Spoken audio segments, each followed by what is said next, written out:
The sealed book.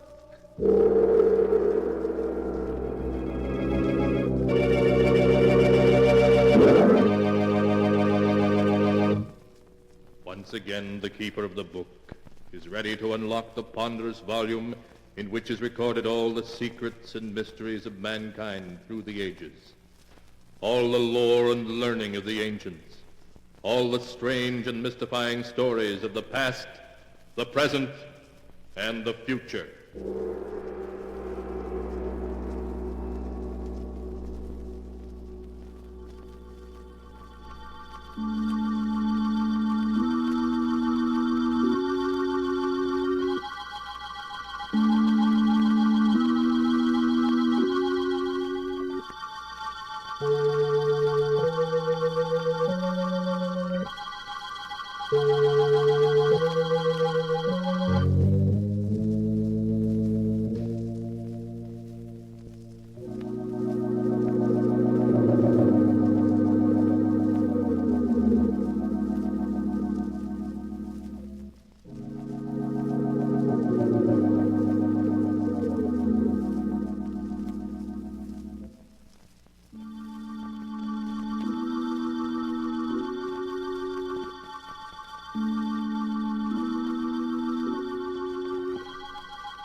Keeper of the book, what tale will you tell us this time? First, I must unlock the great padlock which keeps the sealed book safe from prying eyes.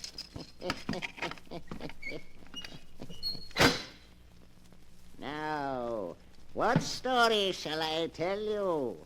I have here tales of every kind. Tales of murder, of madness, of dark deeds, and of events strange beyond all belief. There. Now let me see. Yes. Here's a tale for you. A dark story of two brothers. One of them killed because he could not help himself. The other one was interested in murder too, but in a very different way. The title of the tale is The Hands of Death. Here is the tale as it is written in the sealed book. It began in San Francisco on a night of thick, suffocating fog. A young man hurrying homeward turns a corner and bumps abruptly into a huge figure striding toward him. Oh, excuse me. Fog is so thick I didn't see you. It's all right. Tell me, do you live here? Here in San Francisco? Why, yes, I do. Do you know where Edward Morlock lives now? Why, no, I never heard of him. Now, if you'll excuse me... Wait. But I've really got to get home. I just want a light from your cigarette. Oh, of course. Here, I'll hold it for you. Just hold it like that. What is it? What's the matter? Nothing. It's nothing. It's my hands, isn't it? They frightened you. No, it's nothing. My hands, they disgusted you. No, of course not. They frightened you because they're not like other people's hands. No, let go of me. Are you sure you're You thought I was a freak? Let go of me. You're crazy. I'm not crazy, do you hear? I'll show you. No. I'll show you.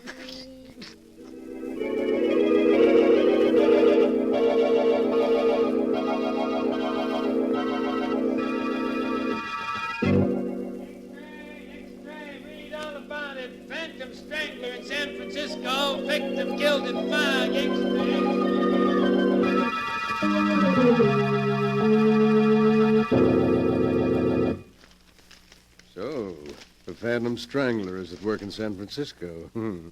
Jennings will be interested in that. I beg your pardon, Mr. Morlock. Huh? Oh, yes, Jennings? The postman just brought this package, sir. Oh, package, eh? Give it to me. Yes, sir. Now wheel me over to the window. Of course, sir. This is close enough, Jennings. This package, I suppose you noticed it came from my agent in New York? Yes, sir, I did. Then perhaps you can guess what's in it. Hey, Jennings? No, sir, but I have no doubt it's another nice addition to your collection of objects having to do with famous murders, sir. Yes, indeed, a nice addition. But speaking of murders, have you seen this morning's San Francisco paper yet? No, sir. Well, look at these headlines. Read them out loud. Playboy murdered in fog. Phantom strangler breaks victim's neck.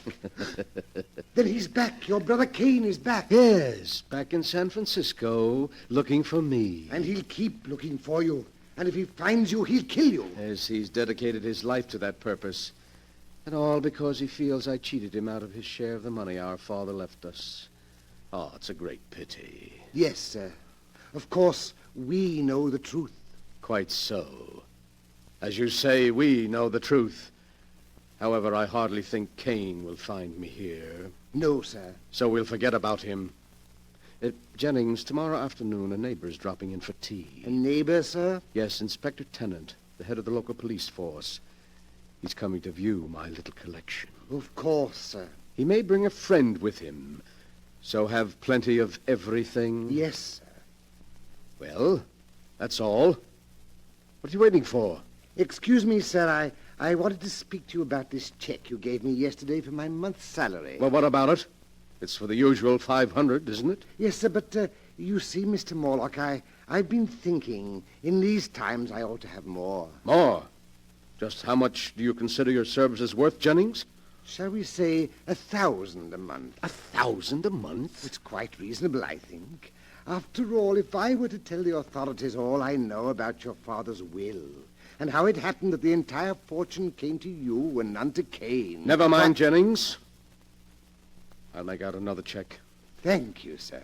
But be careful you don't drive me too far, or you may regret it. Oh, I think I'll be safe enough, Mr. Morlock. After all, confined to that wheelchair as you are, you need me. That's enough. You'll get your check later. Yes, sir. Very good, Mr. Morlock. So you're getting greedy, are you, Jennings? I must find some way to discourage you. Yes, some way to discourage you.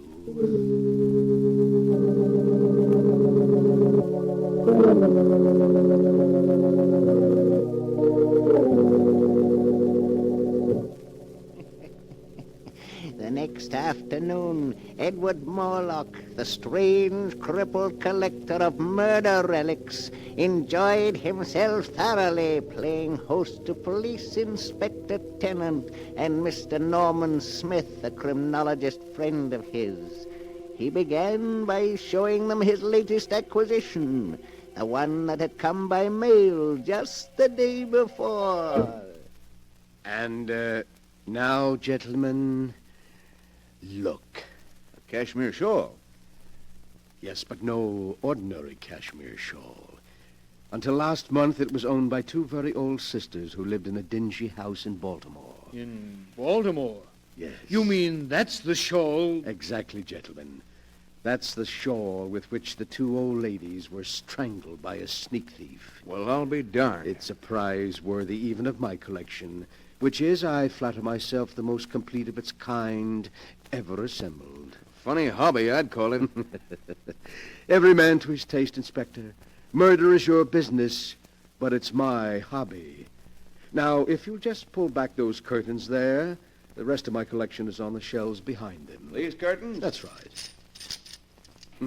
Well, I'll be jiggered. This is most interesting, Mr. Morlock. Yes, I knew you'd think so. Look there on the wall. An authentic headsman's axe. It was used in the brutal murder of the Baron de Morlaix, an ancestor of mine in the 15th century. And right there below it is the blood-stained dress worn by one of the victims of Jack the Ripper. And on the next shelf, you see...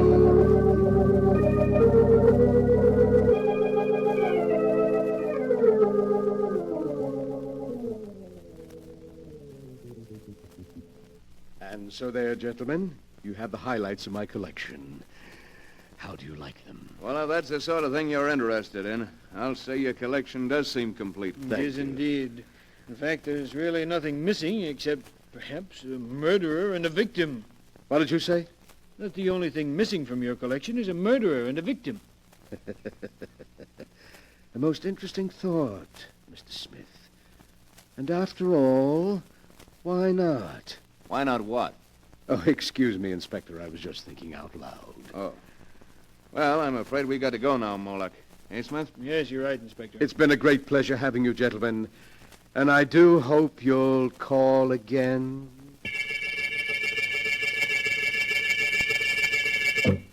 Yes, Mr. Morlock, you rang? Yes, Jennings. Before you help me to bed, I want you to mail these letters. Yes, sir. They're to major newspapers in San Francisco and contain a message to be inserted in their personal columns. A message? Yes, to my brother Kane. We used to communicate this way in the past. But, what? Here is a copy of the message. You may read it.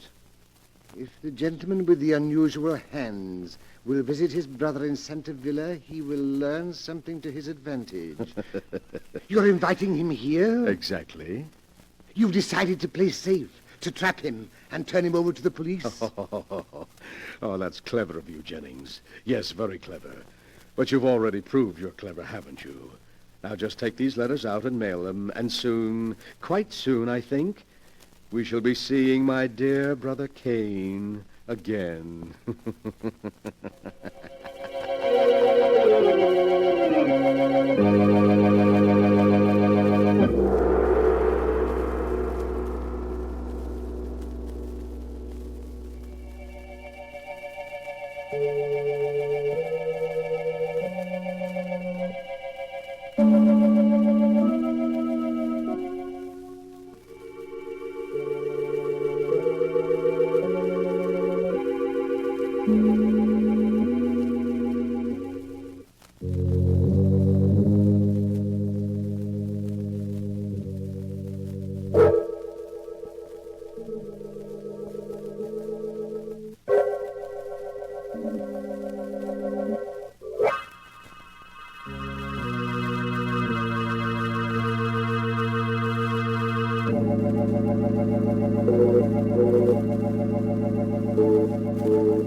And now for the rest of my story, the hands of death, as it is written in the sealed book. After Edward Morlock had put into effect his plan to bring his brother Kane to him, he sat in his wheelchair and waited, seeming much amused at some secret thought of his own. One day passed, then two, then three, and then the newspapers carried strange new headlines. Extra, read all about it. Phantom Strangler in Los Angeles. Extra, read all about it. So Brother Kane was in Los Angeles last night, Jennings. He's getting closer. A shouldn't be surprised if he arrived here tonight. I don't like it. Oh, nonsense, Jennings. You know you've got nothing to fear from Kane. Unless, of course, you're so careless as to make some remark about his hands. I know, but he intends to kill you. I think I'll be able to control him. I want you to bring me a glass of milk. Kane is very fond of milk. Glass of milk? With a triple dose of sleeping powder in it. But I don't understand. Never mind, just do as I say. What's that? I imagine that's Kane now. Kane? Here, already? Quick, I'll let him in. You get that glass of milk ready. And bring it in when I ring. Yes, sir. When you ring, sir. Oh, come in, Kane. I've unlocked the window. Yes, I'll come in, Edward. Now that I've found you at last. Well, I'd hardly say you found me, Kane. I sent for you. It's the same thing. Now I'm where I can put my hands around your throat at last. I'm going to kill you. Do you hear? Kill you. Kane, sit down. What? Sit down. I want to talk to you. All right, I'll sit down, but you can't change my mind. Tell me, Kane, how many people have you killed since you got out of the penitentiary? 7. 7 murders? They looked at my hands. They were disgusted. I didn't kill them. My hands did. You hear? I didn't want to kill them, but my hands killed them anyway. Why, of course, I understand. Your hands. Your great-grandfather had hands like yours, you know, Kane. Don't talk about it anymore. Of course not, Kane. But you must be hungry. I'll ring for Jennings. He'll fix something for you. Yes, I am hungry. But please, Kane, don't startle the poor fellow. You know, he's very much afraid of you. Why? Why is he afraid of me? It's your hands. He says they give him nightmares. My hands give him nightmares? Oh, you mustn't blame him, Kane. He can't help it. My hands give him nightmares. Yes, sir. I brought you a glass of milk, Mr. Morlock. My hands frighten Oh, me. thank you, Jennings. Just put it down here. Yes, sir. Why are you looking at me like that, Jennings? I'm not looking at you, Mr. Kane. You're looking at my hands. They upset you. They give you nightmares. No, Mr. Kane, that's not true. I'll show you. I'll give you a reason to be afraid of my hands. Mr. Morlock, help me. I'll show you. I'll show Let go, you're you. kidding. Help. There. That'll teach you to be afraid of my hands.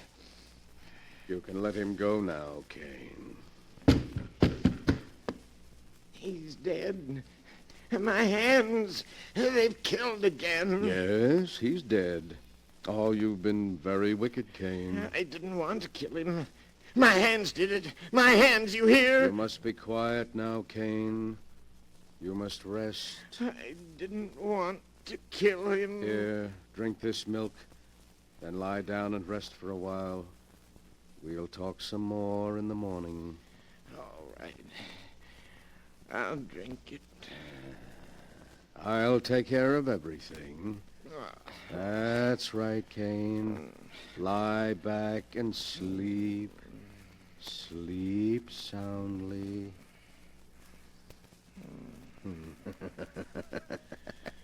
So you would blackmail me, would you, Jennings?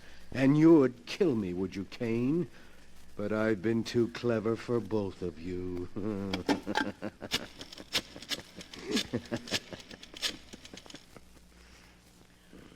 Hello.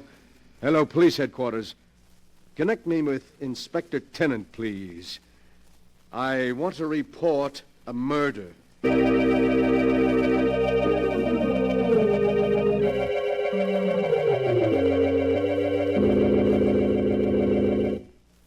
And so, there you are, Inspector. Kane was in the penitentiary for assault with intent to kill. Apparently, he escaped since then. He's been seeking for me, meaning to kill me. Good heavens, Morlock.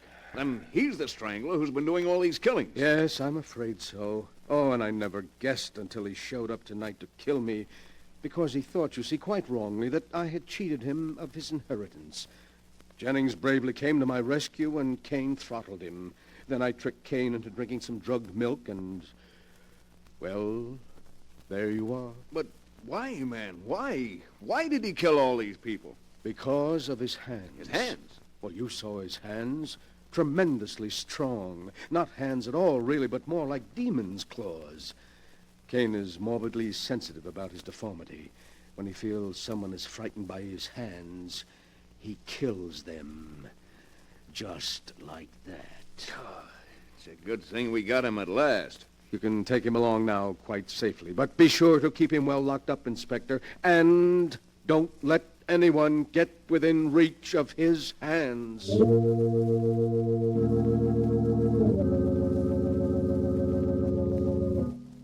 A few weeks later, Cain Morlock entered the lethal chamber of the state penitentiary.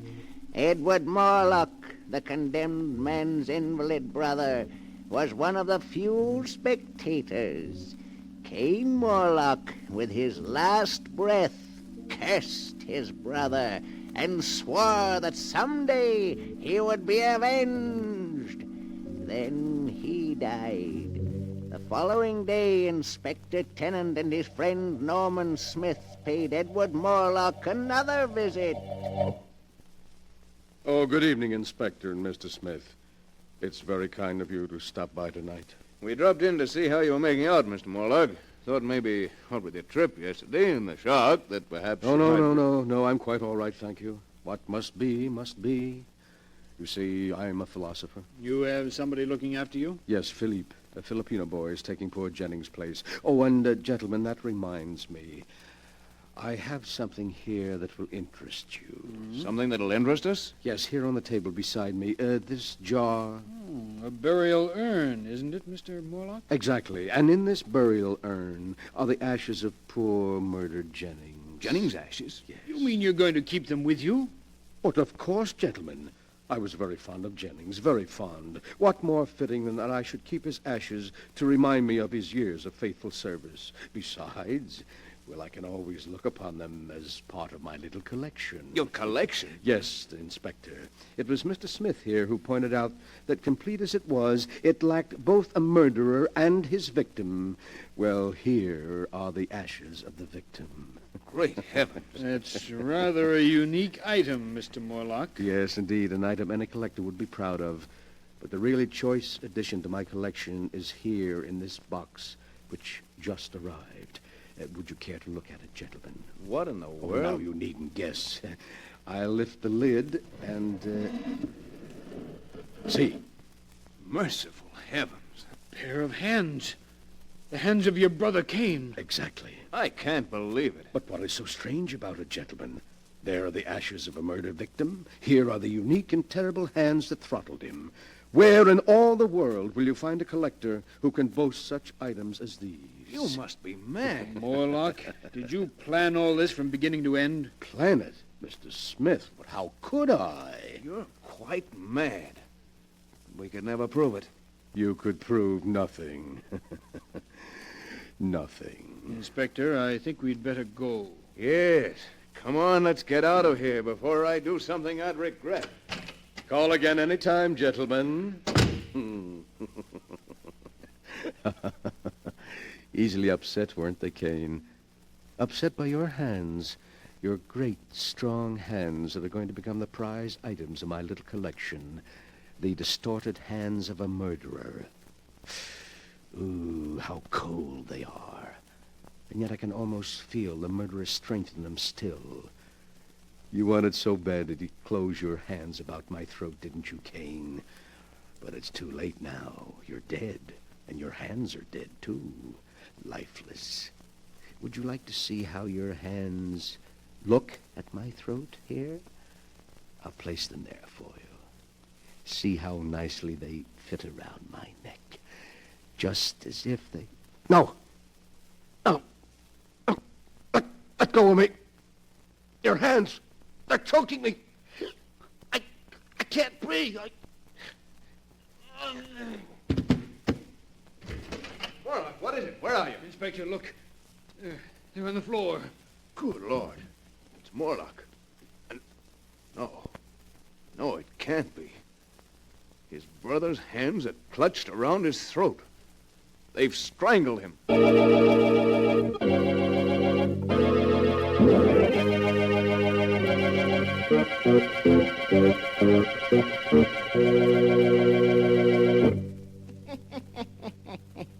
And that is the story of the Hands of Death, as it is written in the sealed book. Edward Morlock was quite dead when they found him, with his brother's severed hands about his throat. But they called his death heart failure. For who would believe that two dead hands by themselves could wreak the vengeance that Cain Morlock swore to have before he died? And perhaps it was heart failure. Perhaps Edward Morlock, thinking he felt the hands move, died of sheer terror. You'll have to decide for yourself which is true. The answer is not written here.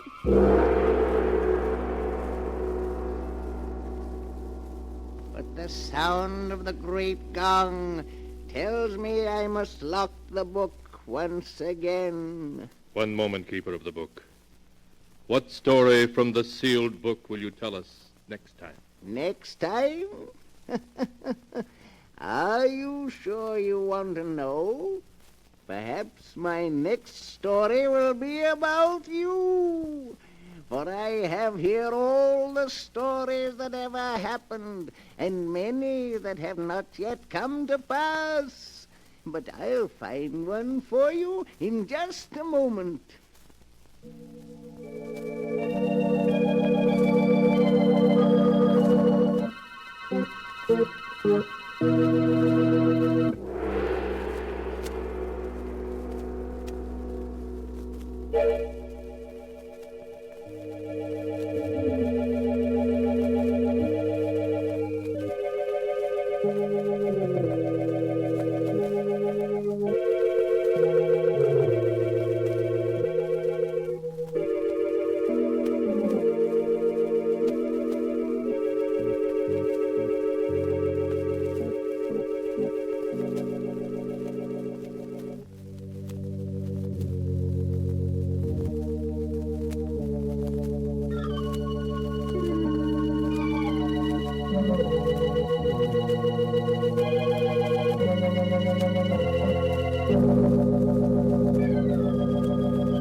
And now, Keeper of the Book, have you found the story that you'll tell us next time? Yes, I found one. It's the story about a man who found the secret of immortality, of life everlasting, and how he tried to use it to make himself master of the earth. The title of the tale is The King of the World. Be sure to be with us again next time, when the great gong heralds another strange and exciting story from The Sealed Book. The Sealed Book, written by Bob Arthur and David Cogan, is produced and directed by Jock McGregor.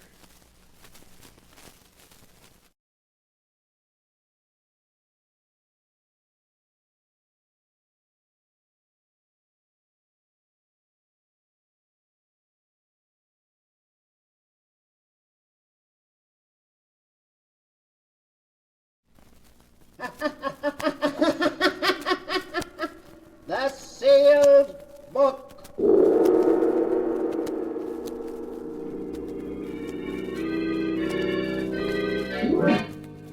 Once Once again, the keeper of the book is ready to open the ponderous volume in which is recorded all the secrets and mysteries of mankind through the ages.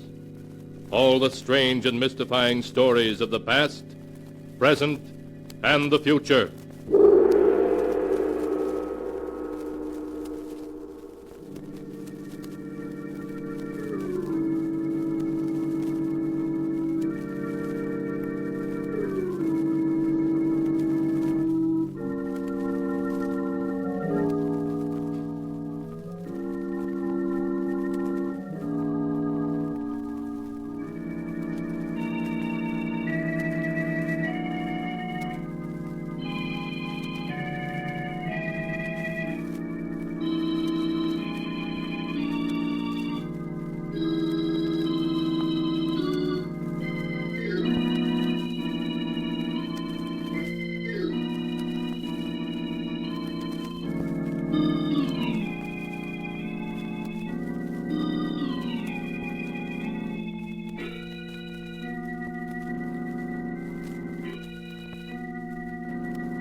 Keeper of the book, what tale will you tell us this time? What tale shall I tell you?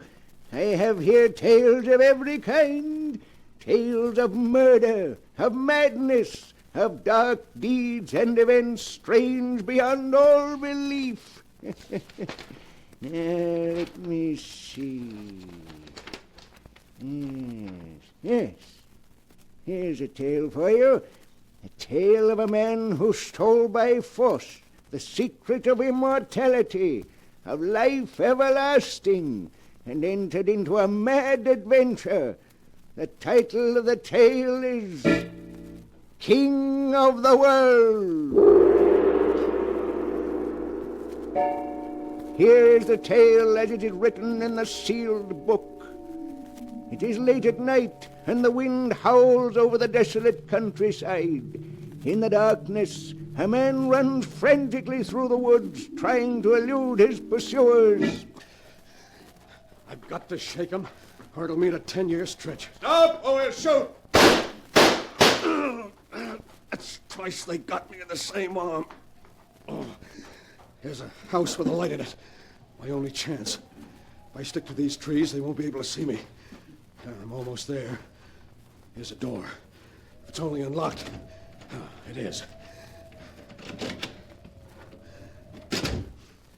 Good evening. Now listen. And listen close. A couple of guards from the Horton estate are after me. I'll be behind this door covering you with a rod, so you haven't seen me, you understand? I understand. That must be them. Remember, any tricks, and I'll start blasting. I have no intention of being foolish. Okay, go ahead then. Open the door. Yes? What is it? There's been an attempted theft of the Horton diamond, sir. We chased the crook this way. Have you seen anything of him? Why, no. There hasn't been anyone here tonight. We'll keep on going. Good night. They're gone now. You did all right. I'm glad you're satisfied. Hey, what kind of a place is this? All those machines, bottles, and things. This is my laboratory. What are you, a professor? Yes, you might... Hey, what's that? Why, your nerves are on edge. It's only my Great Dane, Caesar. Come in, Caesar. We have a visitor. Hey, what's he growling at me for? I'm sorry. He always growls at strangers. Don't like him coming towards me that way. Keep him away, will you? Come here, Caesar. He won't listen to you. He's going to spring. Well, this'll stop him. Get him off! My arm! Take him away, will you? Here, Caesar. Here, stop it, I say. Stop it. That's better. I think I'd better put the chain on you, Caesar. Did he hurt you? Look, I put 3 slugs into that dog. Why isn't he dead? He isn't even wounded. You must have missed. You say I missed him, do you? I won't miss him this time. I suppose I missed him that time, eh? Why isn't he dead? Well, the truth is, in this laboratory, I've created a serum that has the power to defeat death. I call it Serum L.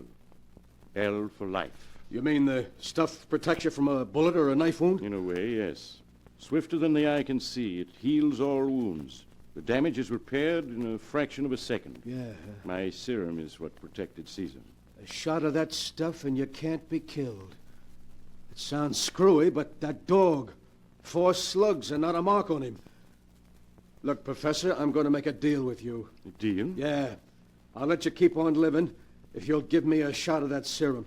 But that's impossible. It hasn't been perfected What do yet. you mean it hasn't been perfected? It saved the dog, didn't it? Yes, of course, but I'm still in the experimental stage. I don't know how long the serum is effective or the condition in which it leaves the body after it has worn off. You're wasting time, Professor.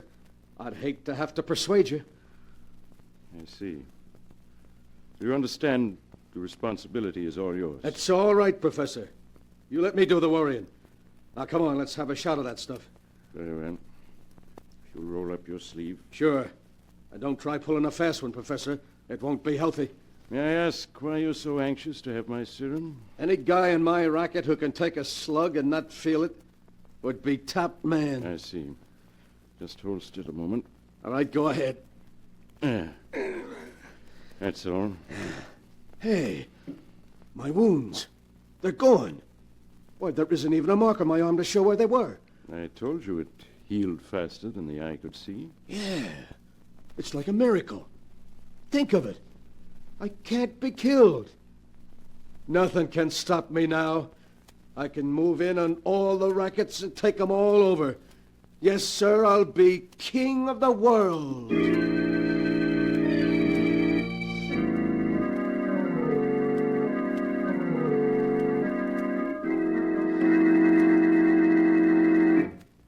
Hello, Duke.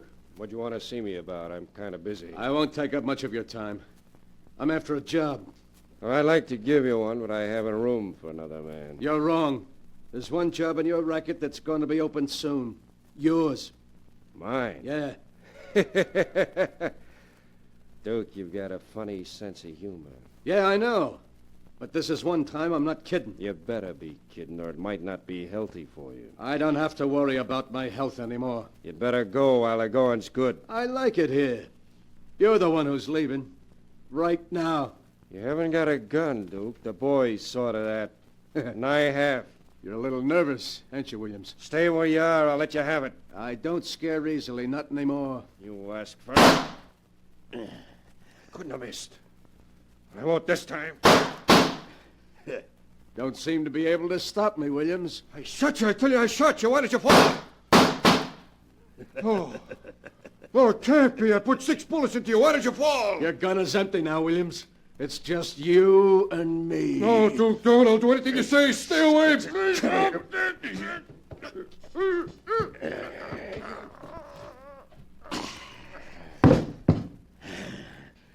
Too bad, Williams.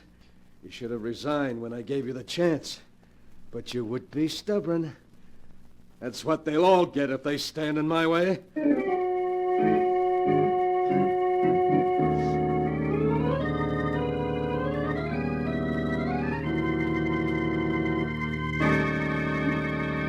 Hello, Mike. Come on in. I'm just totaling up the take for last month. Gonna be quite a haul. Duke, you're headed for trouble. You've been expanding too fast, stepping on too many people's toes. They don't want to get stepped on. They better stay out of my road. They've tried to bump me off 6 times in the past month, and I'm still alive. Duke, what is it that keeps you up even after they put a dozen slugs into you? Your job is to carry out my orders, not to ask questions. Oh, I didn't mean anything by it. I hope you didn't. Now, look, I want you to pick up a fast car. We're going after the Horton Diamond tonight. The Horton Diamond? Yeah. Duke, that's suicide. We're cleaning up right here. Why risk our necks on a dangerous job? Because I want the Horton Stone. The way I got it figured, we can't miss. Remember, their guns can't stop me.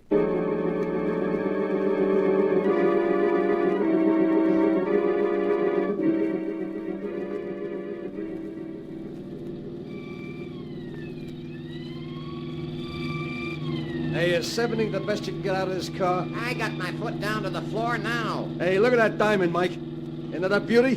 Think of it. I got $500,000 right in my hand. A lot of good it's gonna do us if we don't shake that police car. Yeah, you're right. They're hanging on. We gotta shake them. There's nothing more I can do. I'm pushing this crate as fast as it'll go. All right, look out for this curve. We're taking it too fast. Hey, I can't control Look it. out, we're going over.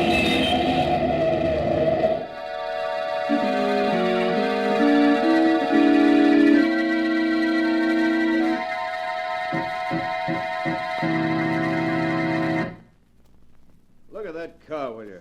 They must have been doing all of 70 when they crashed. Yeah, they'll sure have a hard time identifying this guy behind the wheel. What a mess. What about the other guy? Let's have a look. Say, there isn't a mark on him. He's unconscious, but he doesn't appear to be hurt at all. But he must be after a crash like this. Take a look for yourself. I tell you, this guy is gonna live. A lot of good it'll do him. After killing 2 guards at the Horton estate, he's headed to the electric chair.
And now, to go on with the story of the King of the World, as it is written here in the sealed book. Duke Farson, having been duly tried and sentenced for the murders he committed, is being strapped into the electric chair. Warden, you're wasting your time. This isn't the last mile from me. I'm one guy you can't fry. All right, Richards, we can proceed now.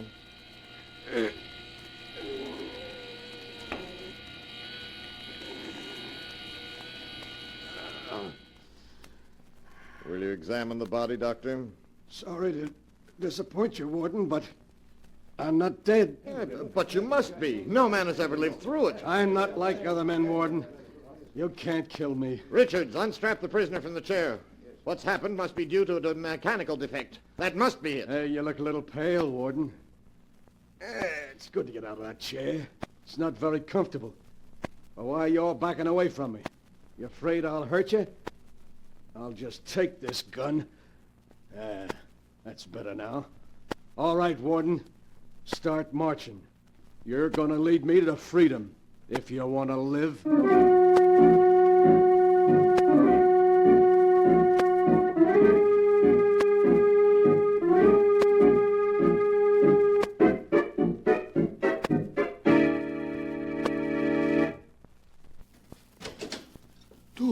me in, Joe. Quick. That's better. Yeah, you look as though you'd seen a ghost, Joe. The papers are full of stories about your escape. They say the juice was turned on, and yet when it was over, you got up and walked away. Yeah, that's right. I told him I was one guy too big to be killed. Look, Duke, I can't afford any trouble with the cops. You know I'm a 3-time loser. Shut up. I'm still giving orders. You'll do as I say. The cops can only send you up for life. I can do worse. Don't talk like that, Duke. You know you can count on me. I'll do anything you say. You'd better. I'm going to hole up here for a couple of weeks until the heat's off. Meanwhile, I'm going to make plans, big plans. I'm bigger than just being the king of the underworld. If I organize things right, there's no reason I can't use the underworld to take over the rest of the world. Yeah, that would make me king of the world. Wouldn't be hard to either. Why is that clock so loud? I can't even hear myself talk. What clock? There isn't any in this apartment. Are you deaf? Can't you hear it? No, Duke, honest. I don't hear a thing. You must be imagining things. I don't know. I don't hear it so loud now either. Yeah, I guess maybe it was my imagination. Yet I could have sworn. Well, never mind. I got other things to think of. Big things.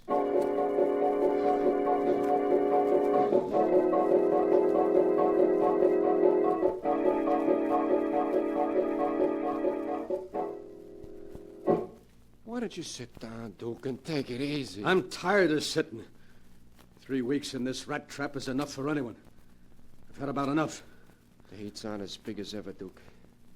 I never saw them as anxious to get anyone. Every time I go out, I expect some dick to trail me back to this hideout. Suppose you let me do the worrying, Sure, huh? sure. I was only talking. Have you been having any more of those attacks lately? I'm okay. Stop talking about it. It's bad enough without having to be reminded about it. I don't want to hear... Hey, what's that? What, Duke? That buzzing sound. Keeps growing louder and louder.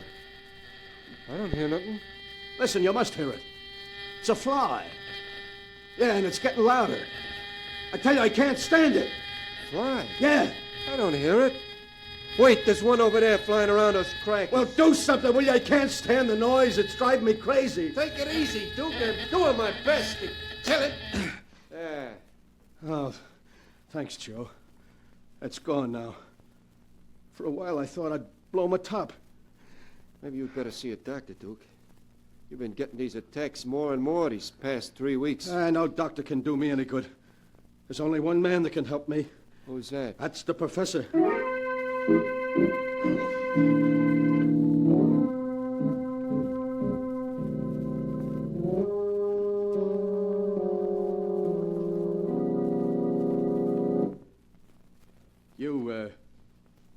You remember me, don't you, Professor? Yes, of course. I've been reading quite a bit about you in the papers lately, Mr. Farson. Your serum was all right, Professor. It saved me from being electrocuted, but I don't know, these last 3 weeks, something's happened, and I don't like it. Suppose you tell me about it. I keep getting attacks.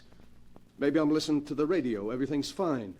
Then all of a sudden it grows louder, as though someone was turning it on full blast. Mm-hmm. It pounds on my head until I think I'm going crazy.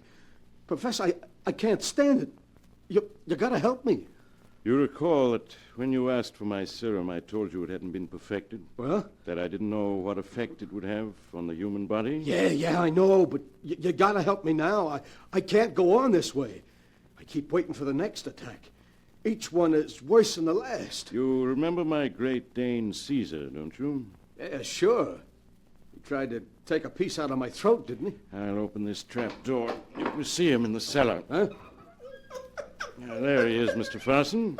Well, what's wrong with him? Why does he keep whining like that?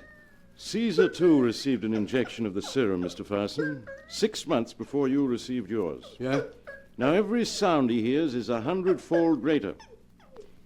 I'm speaking to you in normal tone of voice. Yet to Caesar, I'm shouting unbearably loud. You mean that... Caesar has passed into a condition where every sound is sheer torment. To be quite frank, he went insane 3 months ago. Oh. Well, why don't you kill him?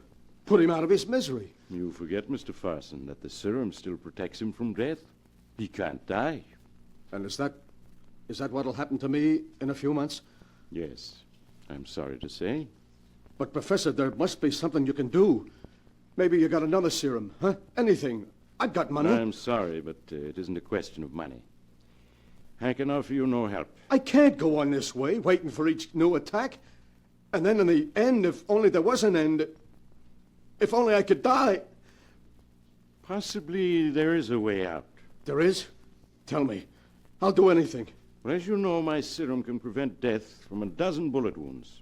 But there might be one way its great healing powers could be defeated. Yeah, which way is that?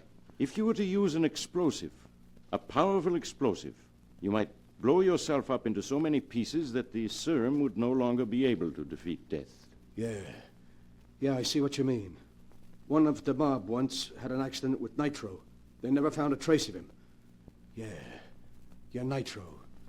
That would do the trick. Yes, quite possibly. If the attacks continue and they're beyond endurance, it may be your one way of escape. My one way of escape? Once I thought that with your serum, I'd come to rule the world. Now I'm looking for a way out of it.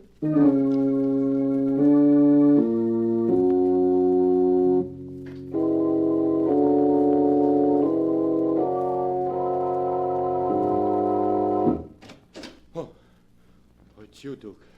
Yeah. You expecting someone else? No, of course not. What are you so jittery about? Oh, me? Yeah. I'm okay. What'd the guy you went to see say? He can't help me. No one can. What are you gonna do, Duke? There's nothing I can do but wait. Maybe he was wrong. Maybe I won't get them attacks anymore. After all, just because it happened to the dog doesn't mean that... Hey, what's that? That steady pounding. It's growing louder and louder. Must be another attack. I can't stand it. It keeps pounding, louder and louder. Maybe it's the faucet in the kitchen. It's been leaking lately. I'll have a look at it. I can't go on this way, I tell you, I can't. It's gone now, but there'll be another attack. And then another. The faucet was leaking. I just turned it off. Was that what was troubling you, Duke? Yeah. It's no use. I can't go on this way, waiting for it to happen all the time. And then ending up like that dog. What dog? Never mind. Get out the car. We're going on a little trip. Trip? Yeah. Where to, Duke? Upstate to the old hideout. I'm going to try to take the one way out.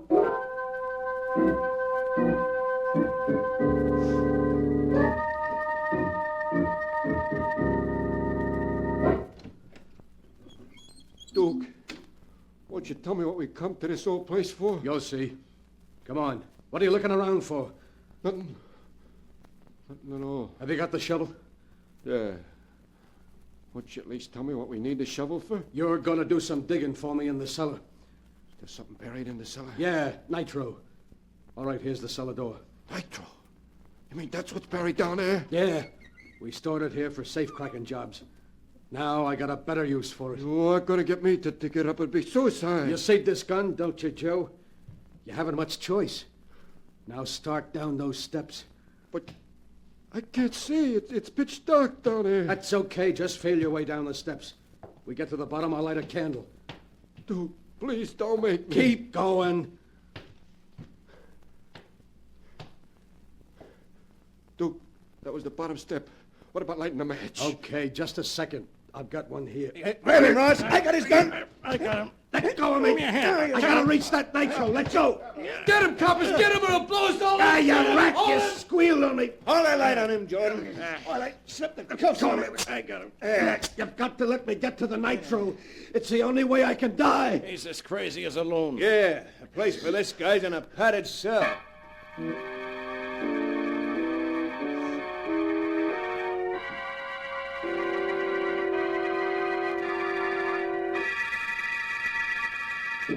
All right, Farson, in you go. All right. There. You won't be able to hurt yourself in that nice padded cell. And you won't be able to hear any of those loud noises again either. No noises. There aren't any radios or watches or automobile horns that can bother you in that cell. It's guaranteed 100% soundproof. Now be a good boy. Oh, you gotta let me go. I want to die, do you hear? You can't let me live and suffer these attacks. Let me out of here. Let me out, do you hear? I can't stay. Oh, it's starting again. Another attack. It's growing louder and louder. A steady pounding. Oh, it's my heart beating. Growing louder and louder. I can't stop it. I can't stop it. I can't stop it.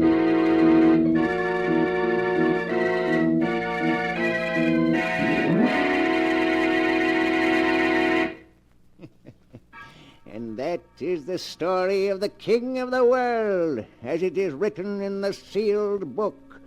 Years have passed, but Duke Ferguson is still locked up in the padded cell.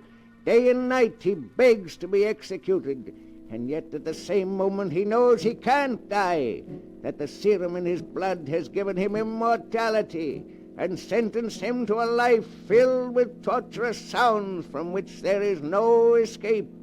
There is no escape. It is so written here in the sealed book.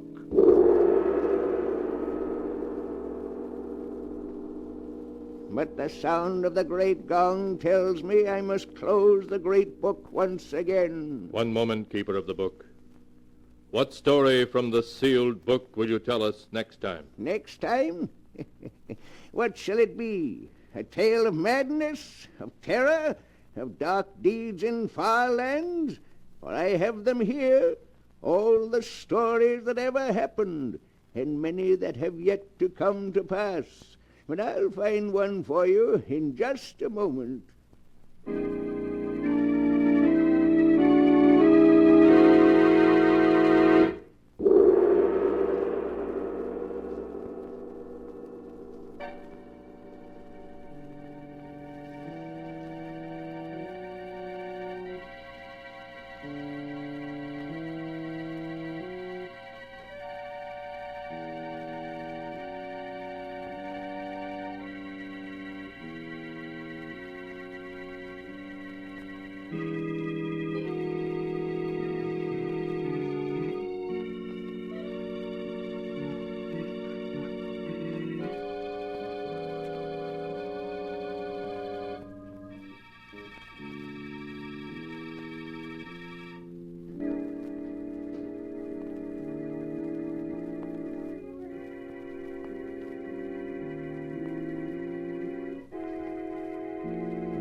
And now, keeper of the book, have you found the story you'll tell next time? Yes, I found one.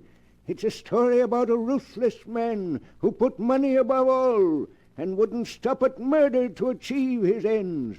The title of the tale is Death Spins a Web.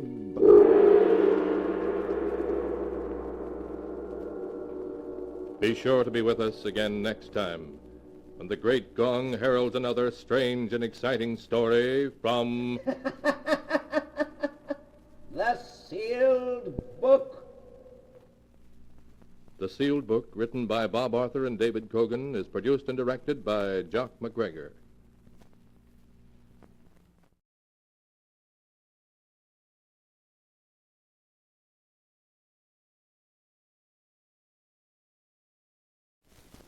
The Sealed Book.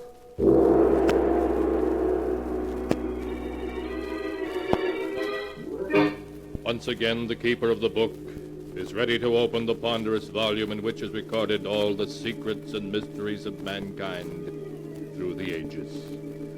all the strange and mystifying stories of the past, the present, and the future.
Keeper of the book, what tale will you tell us this time?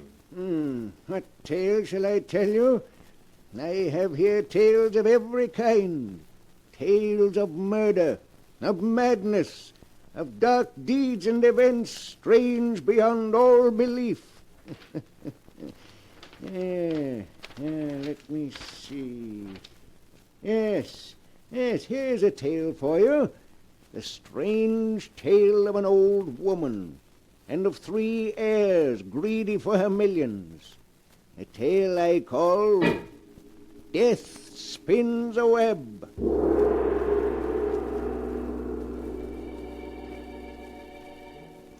And here is the tale as it is written in the sealed book. In a great mansion far from the city, Mrs. Oliver Drake lies dying. Her door opens, and her attorney, Henry Arnold, enters. Good morning, Mrs. Drake. How do you feel today? Henry, 2 days ago, Dr. Smith told me I had 2 months to live. Well, that's how I feel, like somebody who has 2 months to live. You take it well, Mrs. Drake. Tell me, have those 3 worthless grandchildren gotten here yet? Blanche and Vivian have. They're outside in the hall now. But you want to see them? I don't want to see them, no. But I will. We have things to talk over. Of course. I'll send them in. Your grandmother will see you now. Oh, thank you. Oh, Granny, darling, it's so nice to see you again. Why, you don't look sick at all. That night must be quite a disappointment to you, Vivian. Dear Granny, it's so good to see you again. How are you, darling? Dr. Smith says I may live for another 10 years. Now, Blanche, you mustn't look so downcast. Perhaps I can arrange to die sooner. Why, Granny, you know I didn't mean any... Hello, Granny. Sorry I'm late. Our family playboy has arrived. Chris, these are your cousins, Blanche and Vivian. Well, I'm very happy to meet both of you. Strange, Chris, that we've never met before. We've been to so many of the same places. Monte Carlo, Paris, Deauville. I'm sorry that we didn't, Blanche. Until now, I had no idea that I had such a beautiful cousin. Chris, I'm Vivian, one of your unknown polo admirers. I saw you play at Bentonhurst last year. You were magnificent. Chris is magnificent at everything that's a waste of time. By the way, Chris, whatever became of that princess you were married to? Oh, you mean Irina? We were divorced 2 months ago, Granny. Congratulations. What about you, Blanche? Are you still married to that 3rd husband of yours? Oh, no, Granny. I got rid of him a year ago. What about you, Vivian? I'm free at the moment, darling. You know, if I were to search the entire world for the 3 most useless people, I don't think I could do better than you three. As far as I'm concerned, you're undoubtedly right, darling. If I had my way, I'd cut you three vultures off without a penny and leave everything to charity. Unfortunately, under your grandfather's will, I have to divide the fortune among the three of you. But I'm permitted to divide it any way I see fit. But of course you're going to divide the money equally between us, aren't you, Granny? No, dear, that's just it. I'm not. What? I'm going to leave the fortune to just one of you. The other two will merely receive token inheritances. But why, Granny? I feel that one of you must be just a shade less useless to society than the other two.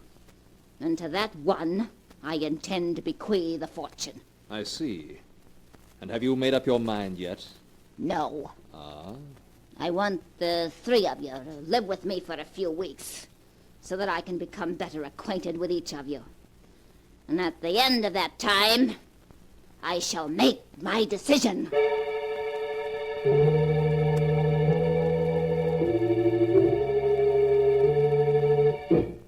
In the days that followed, Blanche, Vivian, and Chris spent a good deal of time with their grandmother.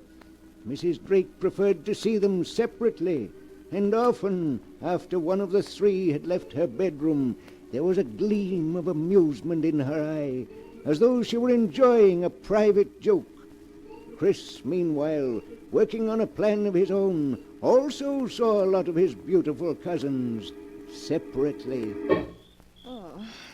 Oh, Chris, isn't it beautiful out here? You're very beautiful, Blanche. As beautiful as the night itself.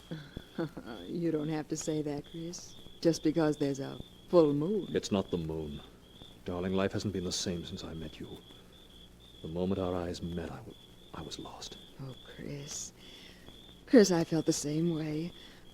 Only I didn't think you did. But I do, darling. Then you're going riding with Vivian each morning doesn't mean anything? Oh, of course not. You're the one I love, and always will. Oh, Chris. Chris, I do so want to believe you. I've been so unhappy. None of my husbands ever understood me. But I do, darling. And I love you very much. Oh. Oh. You know that now, don't you? Yes, Chris. Yes. I do.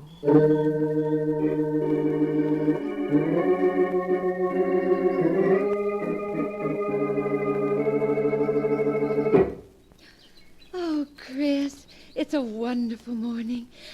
Oh, the air feels so clean. Oh, you look lovely, Vivian, with your cheeks so flushed and your hair windblown. Look at me, Vivian. Oh, Chris, don't. You had no right to kiss me. Let me go. Your lips say let me go, but that isn't what your eyes are saying, is it, darling? No, Chris. No, it's not.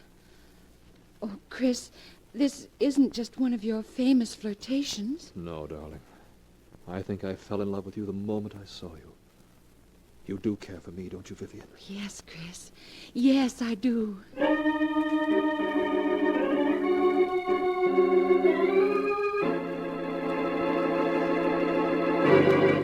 I understand you want to see me, Granny. Yes. Come over here, Chris. Well, how did you make out? What do you mean? I said, how did you make out? With Vivian, of course. So you know that I was out riding with Vivian. I know everything that goes on in this house. Vivian may not know that you took Blanche for a walk down by the lake last night, but I know. Oh, now, Granny, you're not going to give my little game away, are you? Oh, no, Chris, no.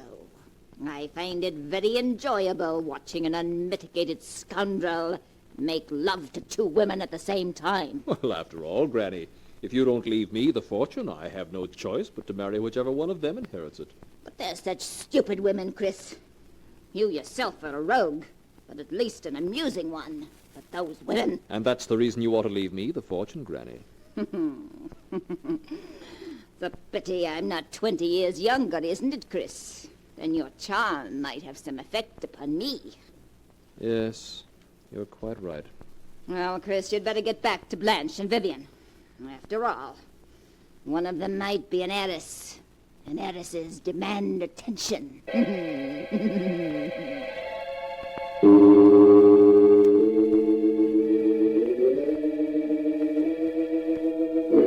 A week passed, a week in which Chris found it more and more difficult to play his little game.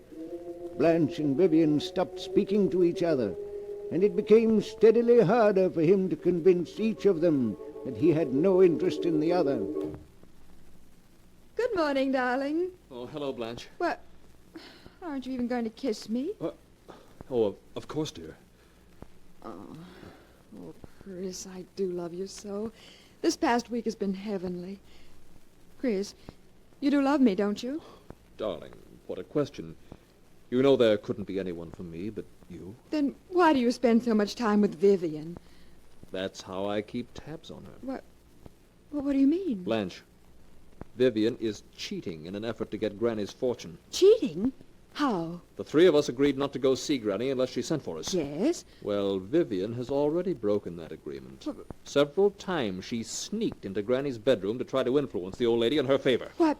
Why, that dirty double-crossing, two-timing... Chris, do you think Vivian's getting anywhere?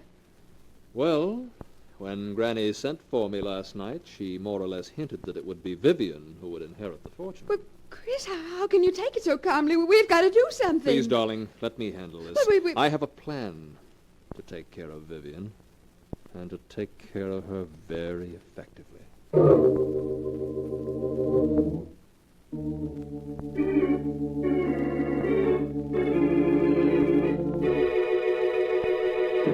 Hello, Vivian.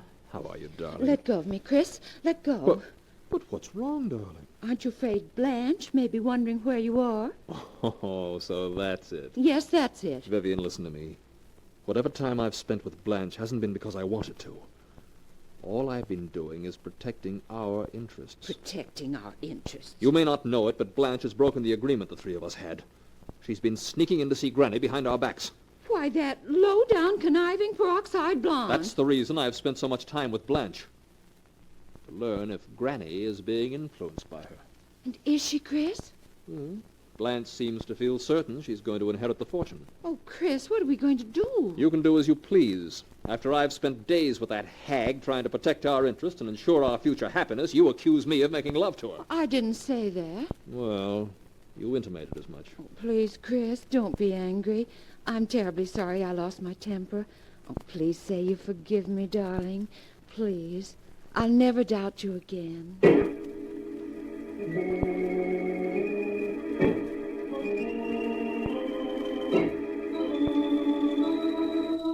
A few days later, after a particularly severe heart attack, Mrs. Drake sent for her 3 grandchildren.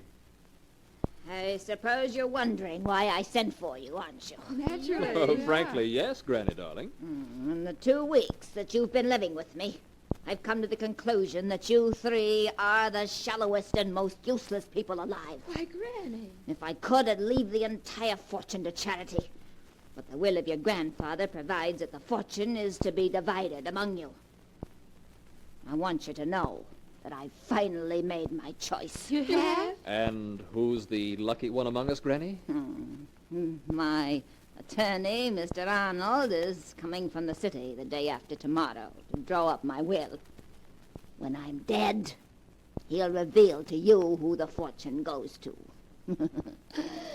Until then, you'll just have to be patient and try to guess.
And now the story continues, as it is written here in the pages of the sealed book.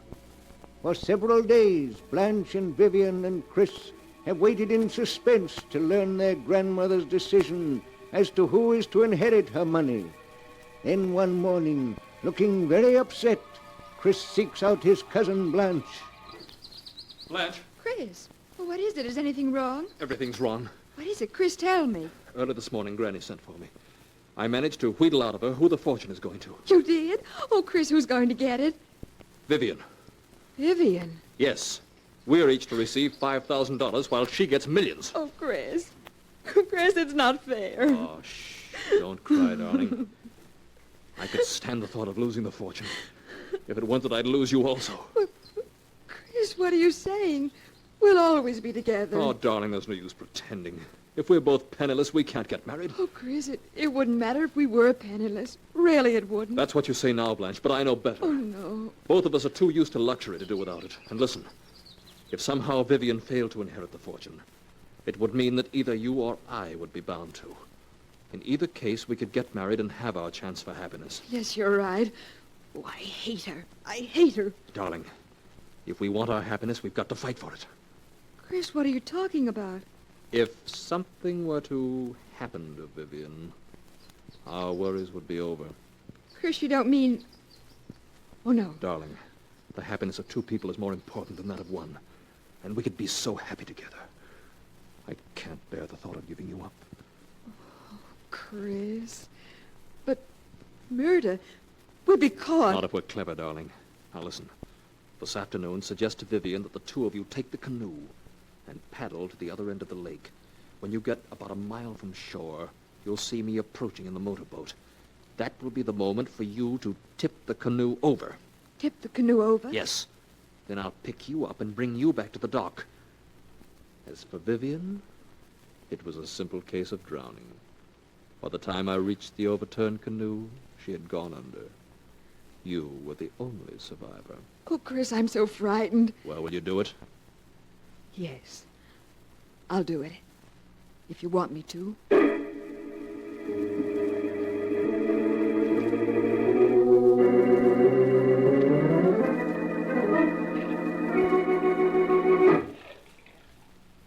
Are you tired paddling, Blanche? No, Vivian.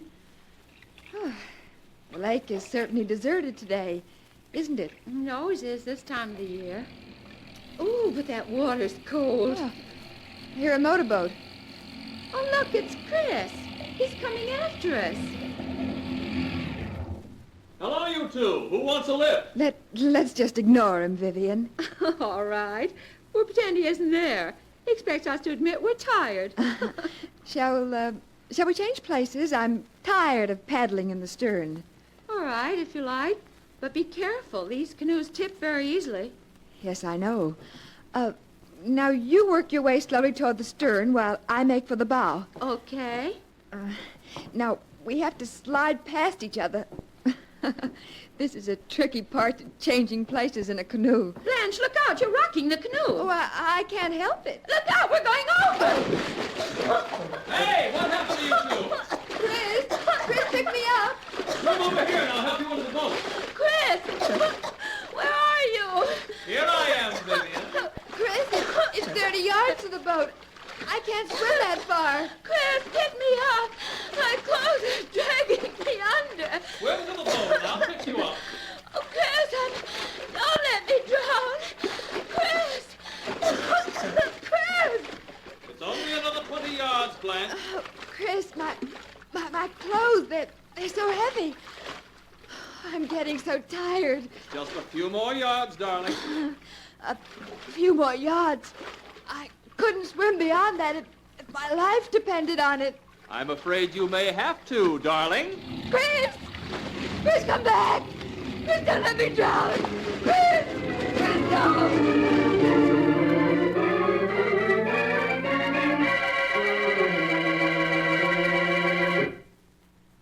Hello, Granny. How are you? Have the police left yet? Yes, Granny. They asked me to convey their condolences over the tragic loss of your granddaughters. Oh, it was just one of those unfortunate accidents. Yes, wasn't it? It's a pity you weren't able to get there in time to save them, Chris. I shall never forgive myself for that, Granny. I'm sure you won't. Well, Mr. Arnold is waiting to see me about drawing up my will and naming my heir. But I no longer seem to have a choice in the matter. I must give you credit, Chris. You worked the whole thing out like a master. Why, Granny, whatever are you talking about? You may have fooled Blanche and Vivian and the police to boot, but not me, Chris. What do you mean? Chris, do you remember when the thought first occurred to you that with Blanche and Vivian gone, you would inherit all? Why, Granny. It was when you met your cousins for the first time in this room. The thought occurred to you because I said, it's a pity there isn't only one of you. Then I wouldn't have to bother deciding who should inherit the fortune. Come to think of it, I do recall your saying something to that effect. And when I did, your head came up and you stared at the two women, and then you smiled. And I knew exactly what you were going to do. Of course, this is all nonsense, but if you say you knew what I was going to do, why didn't you stop me? Because I wanted to see happen what did happen. But if you wanted me to inherit the fortune, why didn't you promise to leave it to me in your will without... Without forcing you to do what you did? Yes. My dear Chris, for reasons of my own, I wanted it to be quite impossible for those two vicious, stupid women to inherit my money. And equally impossible for you. Well, whether you want me to inherit the fortune or not, I'm going to. Oh, are you? Yes. Under Grandfather's will, there's no way you can prevent me from inheriting it. It's mine, come what may. Oh, is it? Yes. What are you laughing at? You fool. There isn't any fortune. What are you saying? There are millions. There's nothing. Absolutely nothing. Everything your grandfather left was lost in the Depression. No, that can't be. You're lying. Lying, am I? I've been paying the servants my doctor bills and other expenses by selling what few pieces of jewelry I had left. I have nothing now, nothing. No. In fact, I shouldn't even be surprised if you had to pay my funeral expenses. You witch! You planned this all from beginning to end, getting the three of us here. Speaking of leaving the fortune to one of us, driving me on to drown the two of them. Yes, that's right. And I can't recall ever having had so much fun in all my life. Well, you won't be having it much longer. You made a mistake in playing me for the fool. I don't think so. You did exactly as I knew you would. Everything I expected came about. It did it? Did you expect this also? You didn't expect this, did you? Well, why don't you laugh now? You'll never play anybody else for a fool. Drake, is anything wrong? I thought I heard... Good heavens, Mr. Drake, let go of her. Let go, do you hear? Let go. Something she didn't count on. Let go of her. There. You can have her. She'll never play another little game like that. Mrs. Drake. Mrs. Drake. She's dead. No more than she deserved. Chris, what did you do it for? Murdering a helpless old woman. It's madness. Helpless, was she? Why, she tricked me into believing she had a fortune. Tricked me into killing to get it. What are you talking about? She tricked you into believing she had a fortune. She does have a fortune. You're lying. She said there wasn't a cent of the fortune left. You must have misunderstood her. She's worth at least $8 million. And with the death of your cousins, you were the sole heir to it. $8 million? But, Chris, no matter what you do now, that fortune can never be yours. I saw you kill your grandmother, and under the law, No murderer can inherit anything from his victim. Then she planned this too. She always said she didn't want me to have her money. And she fixed its way so it would all go to charity. But I'll show her. I'll show her. It's mine, do you hear? Mine, mine, mine!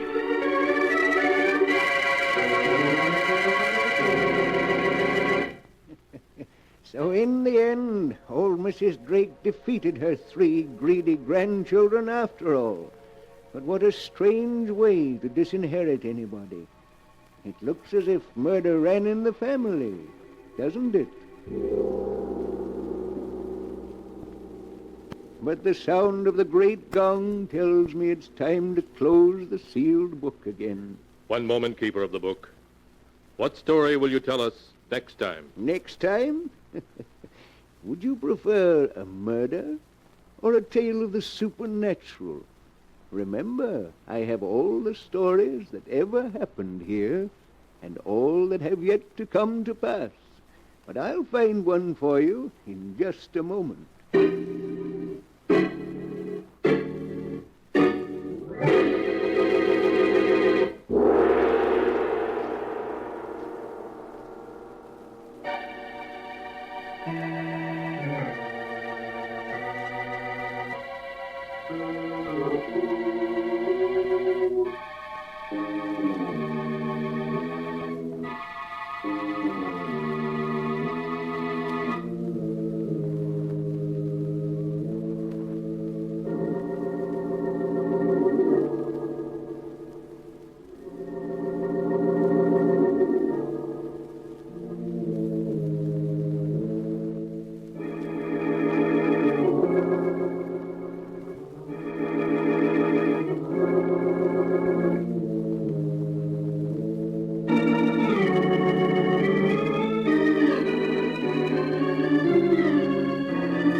And now, Keeper of the Book, have you found the tale you'll tell next time? Yes, I found one. It's the story about a girl who goes to live on an island, a very strange island, where the dead walk by night and weird voices sound in the wind. I call the story Devil Island.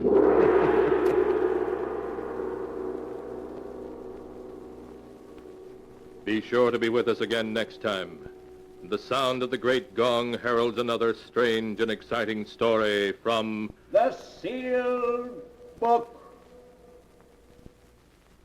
The Sealed Book, written by Bob Arthur and David Cogan, is produced and directed by Jock McGregor.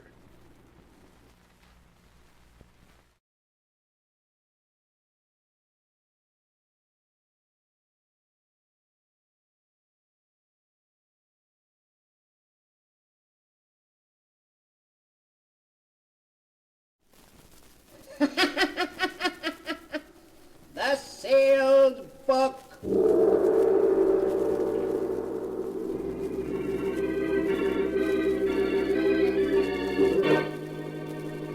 Once again, the Keeper of the Book is ready to open the ponderous volume in which is recorded all the secrets and mysteries of mankind through the ages.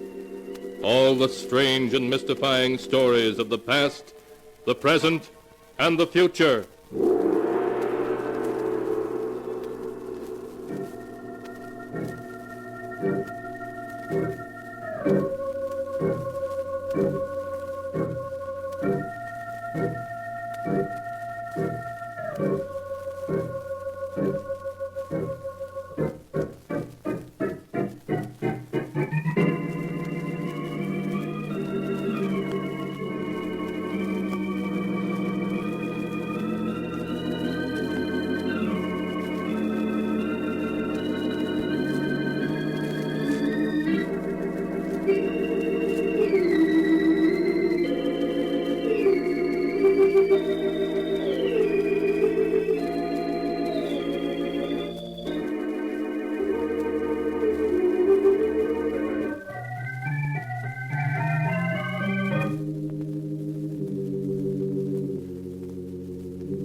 Keeper of the book, what tale will you tell us this time? What tale shall I tell you?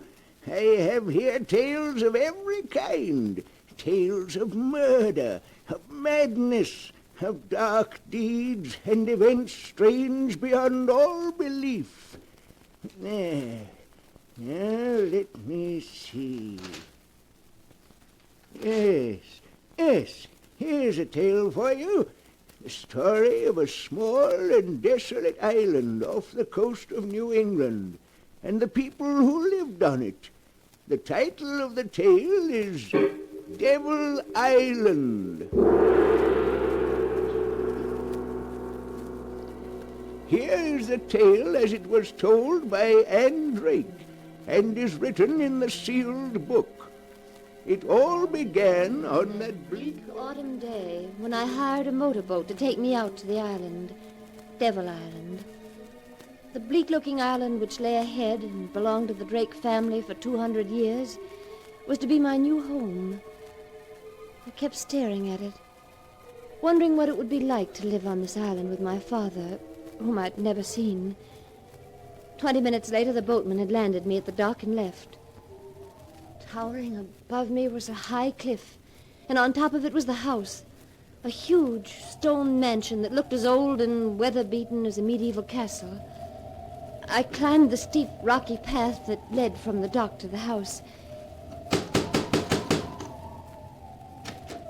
Hello, I'm... Don't tell me. Anne, I've recognized you any place. You look exactly like your mother. Are you my father? Yes. Are you disappointed? Oh, no. No, of course not. Come into the drawing room. Your stepmother and uncle are waiting to meet you.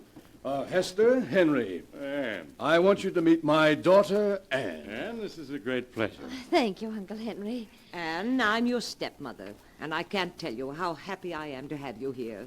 Won't you call me Hester? Thank you. I'd like to. Oh, and let me introduce you to the remaining member of the household, Anne. This is Abel. He served the family for 30 years. He can't talk, but he understands what you're saying. Oh. Abel, this is my daughter. Hello, Abel. Oh, Anne, it's going to be wonderful having you here. You're just what Drake Manor needs to make it live again. I do hope we'll be able to make you happy here.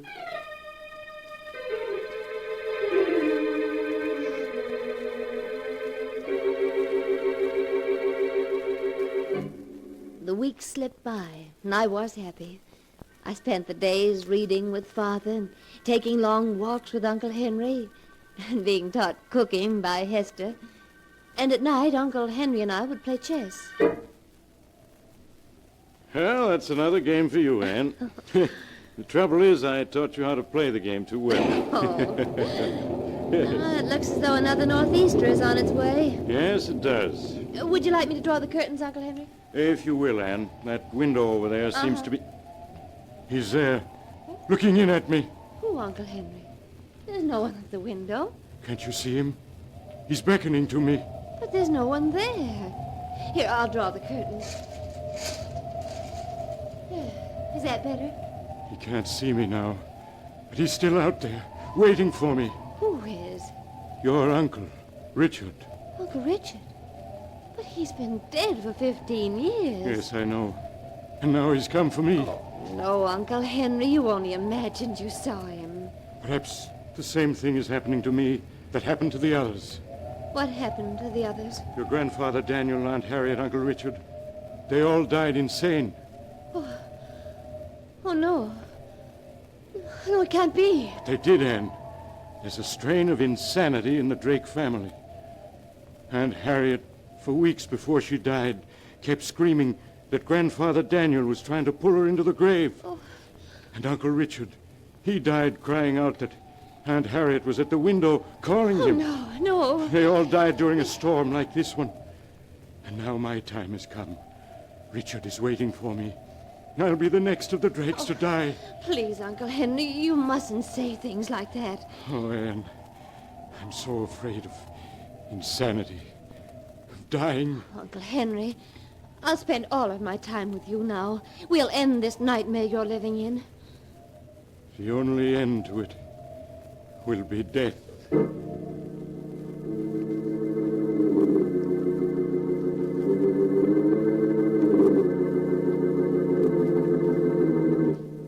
Uncle Henry never spoke of his terrible fear again. But in the weeks that followed, he grew haggard, became frightened at the sound of a door opening. Then one day, another northeaster set in. By nightfall, it had whipped itself into a gale. At midnight, I woke suddenly to hear Uncle Henry speaking to someone in his room. Richard, stop tapping on my window. Go away, do you hear? Why can't you leave me alone? I don't want to go with you. No, not yet. I quickly opened my door. Please, I stepped into the hall. No, don't take me now. Uncle Henry's voice grew Richard, wilder and wilder as I Richard, approached his room. Why don't you go away? You're dead. Dead. You have no right to bother the living. Uncle Henry, let me in. No, It's Anne. No. Uncle No, Henry, I please said I unlock won't. the door. I won't go with you, Richard. My time hasn't come yet. No, I won't. You can't make me. Why are you raising my window? No, Richard. Don't come in. Stay away from me. Uncle Henry! Uncle Henry! Anne, what is it? What's wrong? Oh, Father, do something. It's Uncle Henry. He was screaming and now he... Come here, dear. Hush now, hush. No. The door's locked. I'll have to break it down.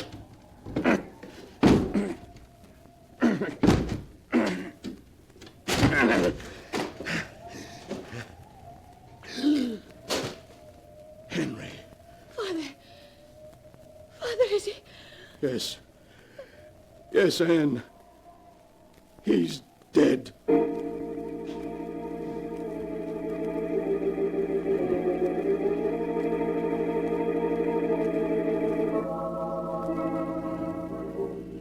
Here in the island, burying grounds of 6 generations of Drakes, we place the remains of our beloved brother and uncle Henry Drake, secure in the knowledge that in thy arms he shall find everlasting.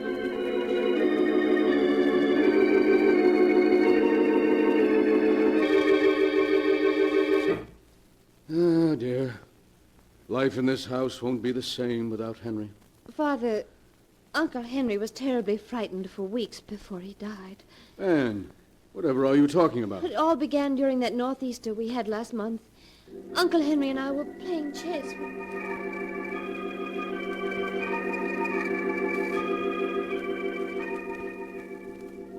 But Anne, why didn't Henry tell me about those hallucinations he was having? He didn't want to worry you. Father, did Aunt Harriet, Uncle Richard, and your father die insane? Oh, Anne, Henry should never have told you about them. Promise me you won't worry about our hereditary trouble. I'll try not to, Father. We've lost Henry, but the 3 of us will go on as before.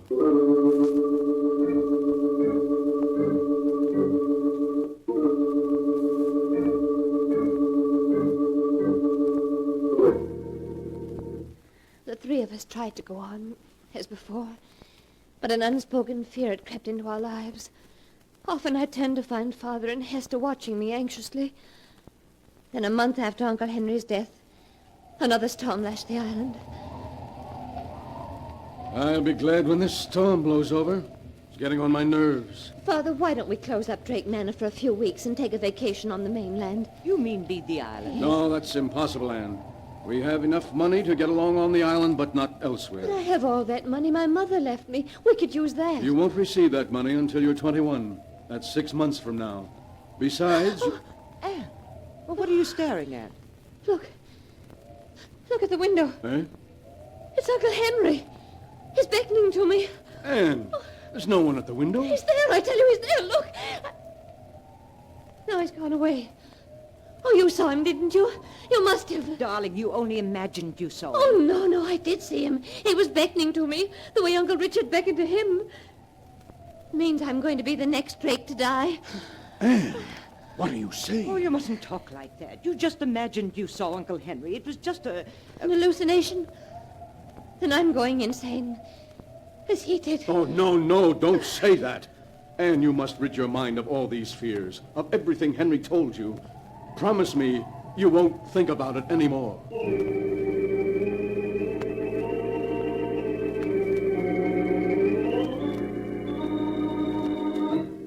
But that was a promise I couldn't keep. At night I'd lie in the darkness of my room, thinking of everything that had happened, listening to the night noises. And one night I heard footsteps above me in the tower. That limp. Oh, that unmistakable limp. It was Uncle Henry in the tower. There was an icy coldness about the house as I climbed the steps to the tower. I opened the door. The tower was in complete darkness, but by a window, his face ghost-like in the moonlight, stood Uncle Henry. I've come to take you with me, Anne. Your time has come. The grave will wait no longer. No. No. Do not be afraid, for death is not a thing to be feared, but to be welcomed. No. No, stay away from me. I cannot return to the grave without you. Give me your hand. No.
And now for the rest of the story, Devil Island, as it is written in the sealed book.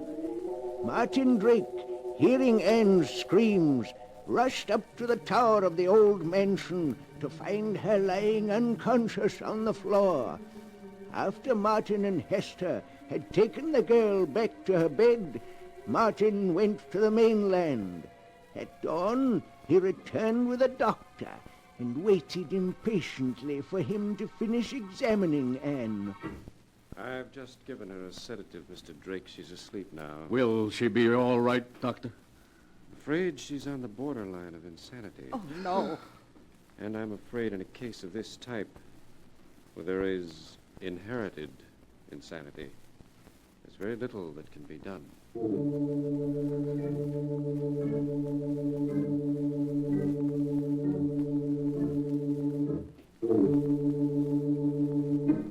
Well, sleepyhead, it's about time you were waking up. Hello, Father. How long have I been asleep? A little over 10 hours. It's just getting dark outside. Is the doctor still here? No, Anne, he left hours ago. And, darling, he says you're going to get well. Why, of course you are. Now you'd better get some more rest. Good night, darling.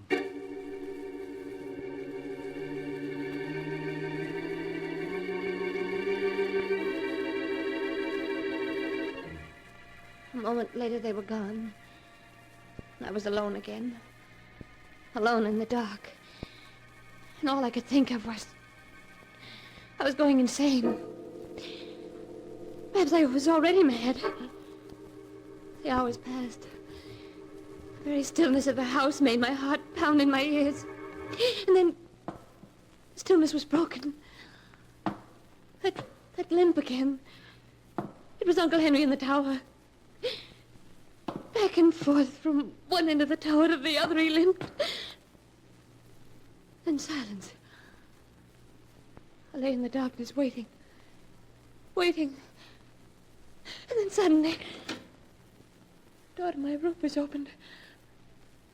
I wanted to scream, but I couldn't. Oh, Abel. Oh, Abel, what are you doing in my room? What are you trying to tell me? I don't understand. Oh, he's walking again. Abel, you hear him, don't you? You do hear it. I told them that Uncle Henry had come back from the grave, but they said I was just imagining it. You mean no? He hasn't come back from the grave? But if he hasn't come back from the grave and you hear what I hear, Abel, you don't mean that he's still alive. But that can't be true. You buried him yourself. I saw you. You mean you didn't bury him? That he wasn't in the coffin? Oh, but you must be wrong. When we broke into his room, Father found him. No, what? What do you mean, no? Are you trying to tell me something about Father? You are. What do you mean, Father, no? Father, no. You mean he isn't my father? Oh, but you must be wrong. Of course he is. That doesn't make sense. Why should he say he is my father if he isn't? What does he gain by it? My mother's estate. Oh, no, you must be wrong. Even if I were to die, he wouldn't get it. The estate would then go to charity. It's in Mother's will. Oh, why does he keep walking in the tower? He's driving me crazy. He's driving me crazy. You mean they want to drive me crazy? Oh, but why? What reason could they have? Oh, if I were to become insane, he could have himself appointed my guardian, take over the estate. Is that it? It is. But Abel, if he isn't my father, where is my father? Is he dead? You mean he is dead? Oh, then who are these three who say they're my father and stepmother and uncle? I don't understand, but no matter who they are, they'll kill me. They'll kill both of us if they learn we've discovered their secret. Oh, but we've got to escape. But how? The only boat is locked, and he has the key. Why are you handing me that flashlight? You mean the window? Signal the mainland for help. Yes, of course. Abel, you better go. We can't let them find you in here or they'll suspect. I'll keep signaling as long as the batteries last. Oh,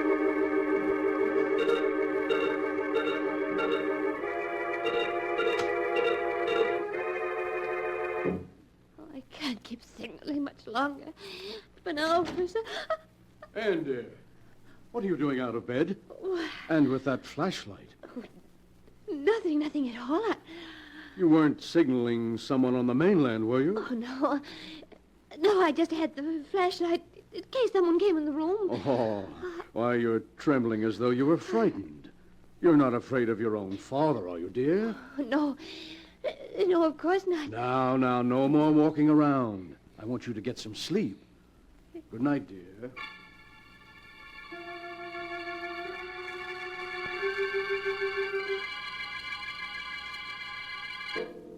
He was gone, taking the flashlight with him. Did he suspect that I knew? Oh, the hours seemed endless until the first rays of dawn came. Would rescue come with it, or had my signals gone unnoticed? After I dressed, I went to the window, and then I saw it. A strange launch tied up at the dock. Suddenly frightened as the callers leave before I could speak to them, I rushed out of the room. As I ran down the stairs, I could hear voices in the drawing room. Well, Sheriff, if Dr. Arnold has spoken to you about my daughter's mental condition, I'm quite sure you'll understand. Sheriff, don't listen to him. He isn't my father. Anne, what was that, miss? I tell you, he's not my father. He's an imposter, and so is she. Oh, Martin, she's having another one of her spells. Now, please, Hester. They're acting, I tell you. The moment I set foot on the island, they began their plan to drive me insane. First, they gained my love and trust. Then they had Uncle Henry confide to me his fears. And when Uncle Henry was found dead, they told me that... Who says I'm dead? You... I've never felt better. Oh, Sheriff, allow me to introduce my brother, Henry. Well, Miss Drake, your Uncle Henry doesn't look very dead. He wasn't. They just pretended he was. They even buried an empty coffin to make me think I was attending his funeral. I really think you should take Anne up to her room, Hester. She needs rest. Oh, Sheriff, they're lying, the three of them. Have you any proof, Miss Drake? Yes, Abel will tell you. He knows. I'm afraid that Abel can't tell you anything, dear. The poor chap fell off Devil's Cliff into the sea early this morning. Oh, you pushed him off the cliff so that he couldn't talk. Martin, the excitement's too much for her. She's getting worse. Sorry to trouble you, Mr. Drake, but it was my duty to investigate those signals. Oh, Sheriff, you can't leave me here. They will drive me insane. I assure you, Sheriff, she'll be given the very best of care. We have a specialist coming to see her next week. Oh, no, Sheriff, wait. Wait, please. Now, Miss Drake, I think you'd better stop. No, wait. I just want to show you this gold locket. Look, I'll open it. Do you see what's inscribed in it? Oh, yes. For my daughter, in commemoration of her 5th birthday. What are you driving at, Miss Drake? If that man's my father, as he claims he is, ask him what my middle name is. It's inscribed in the locket. Well, just to humor her, Mr. Drake, what is her middle name? Her middle name?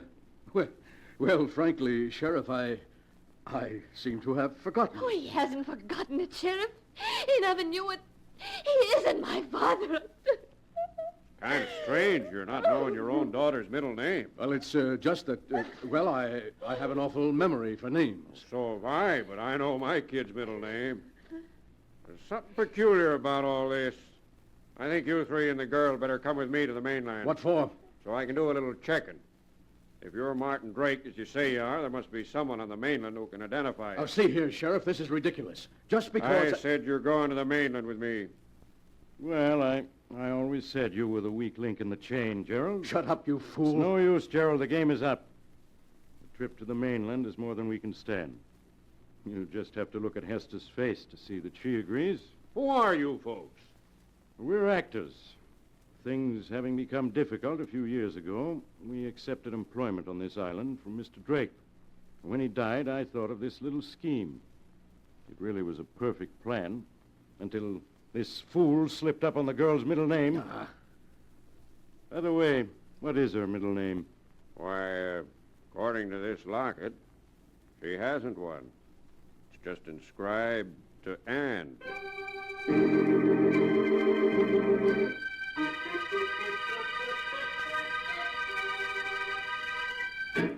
And that is the story of Devil Island, as it is written in the sealed book.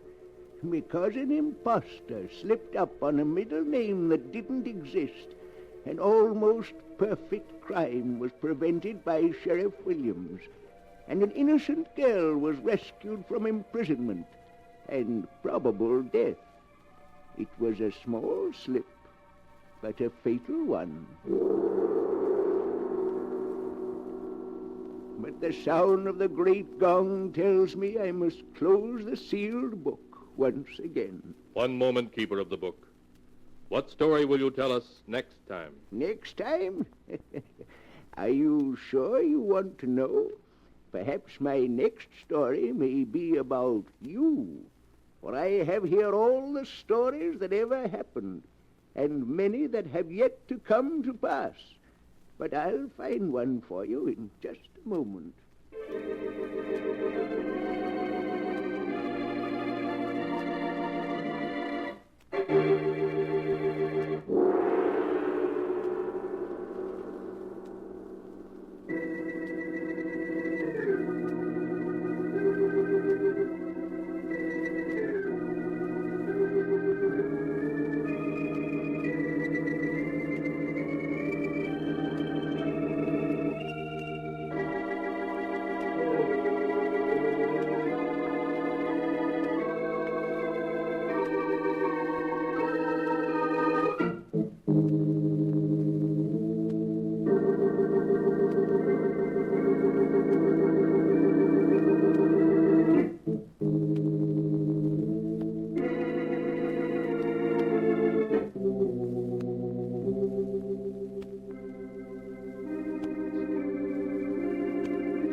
And now, keeper of the book, have you found the story that you'll tell next week? Yes, I have found one.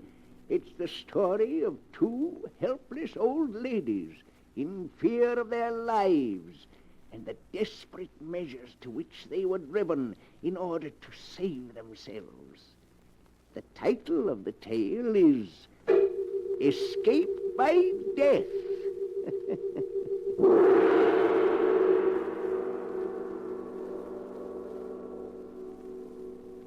Be sure and be with us again next time when the great gong heralds another strange and exciting story from The Sealed Book. The Sealed Book, written by Bob Arthur and David Cogan, is produced and directed by Jock McGregor.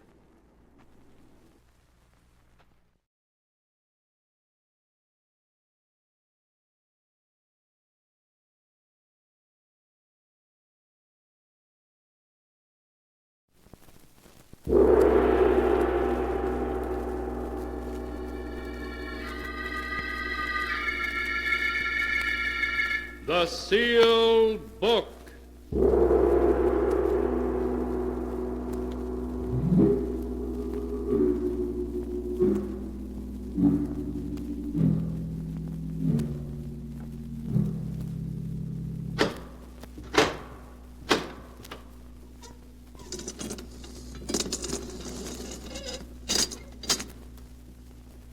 Once again, the keeper of the book has opened the ponderous door to the secret vault, wherein is kept the great sealed book, in which is recorded all the secrets and mysteries of mankind through the ages. Here are tales of every kind, tales of murder, of madness, of dark deeds strange and terrible beyond belief. Keeper of the book, I would know what tale we tell this time. Open the great book and let us read. Slowly, the great book opens.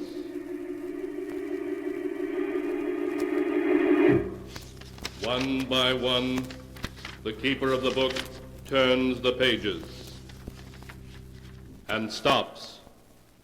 Ah, the strange tale of a dying man told on his deathbed. A story of madness and horror. A tale called Out of the Past.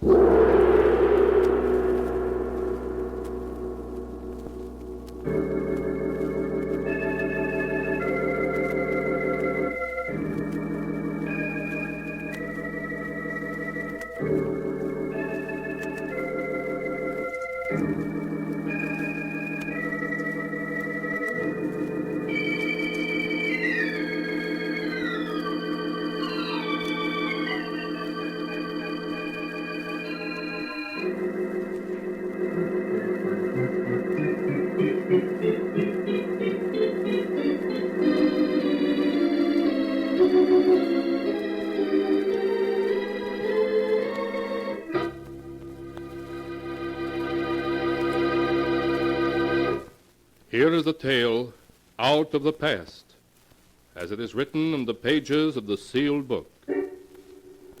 It is 5 o'clock in the afternoon, and Helen Morgan has just received the afternoon mail.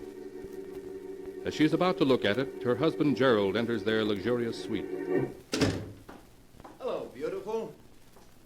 How's my one and only? Oh, hello, darling. Oh, Gerald. No wonder every actress wants to have you for her leading man. Nonsense. I'll have you know the only person I kiss like that is my wife. You'd better say that. How was the matinee today? Fine. I got 7 curtain calls. I see the afternoon mail came. Anything for me? Yes, there's one letter for me and one for you. Thanks, dear. Mine's a bill from the hotel management. Darling, we're living beyond our means. Oh, now, Gerald, you're not going to start that again, are you? Why, we have over $500,000 in our joint account. I've told you a dozen times, darling, I won't touch that money. It's yours, not mine. Gerald, it isn't a question of it being yours or mine. It's ours. Helen, I made it clear to you when we got married that we'd have to live on the money I earn. All right, Gerald. I wonder who my letter can be from.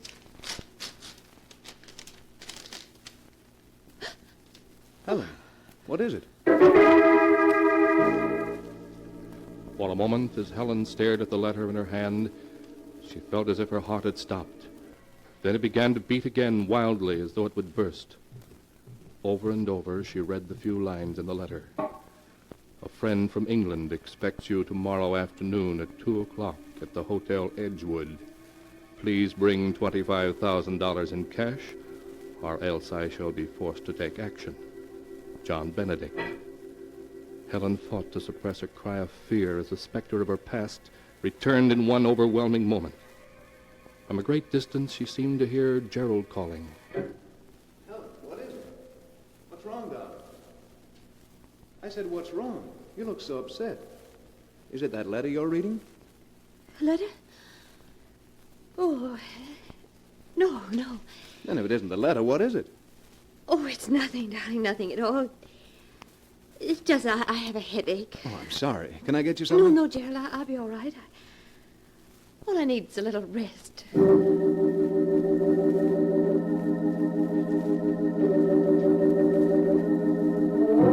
Helen noticed the worried look in Gerald's eyes and strove to act natural. That night she lay awake hour after hour, staring at the ceiling, seeing the words of the letter before her, the letter that reached out for her from the terrifying past. The next day, after Gerald had left the apartment, Helen ordered a cab. 20 minutes later, she rushed into the office of Martin Walker, her attorney. Martin, you must help me. I'm in trouble. Great trouble. Helen, what is it? What's wrong? I'm being blackmailed. Blackmailed? Yes. By whom? A man named John Benedict. I don't know who he is, but I received a letter from him yesterday afternoon. Well, there's only one thing to do, and that's to go to the police. Oh, no, I can't go to the police. Why not?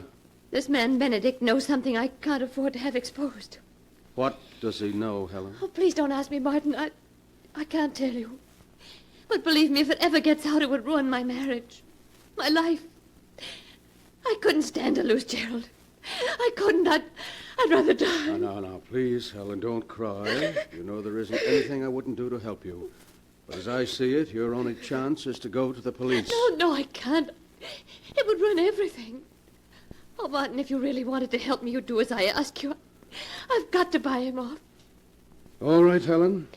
I think you're making a mistake, but I'll help you. How much money does this Benedict want?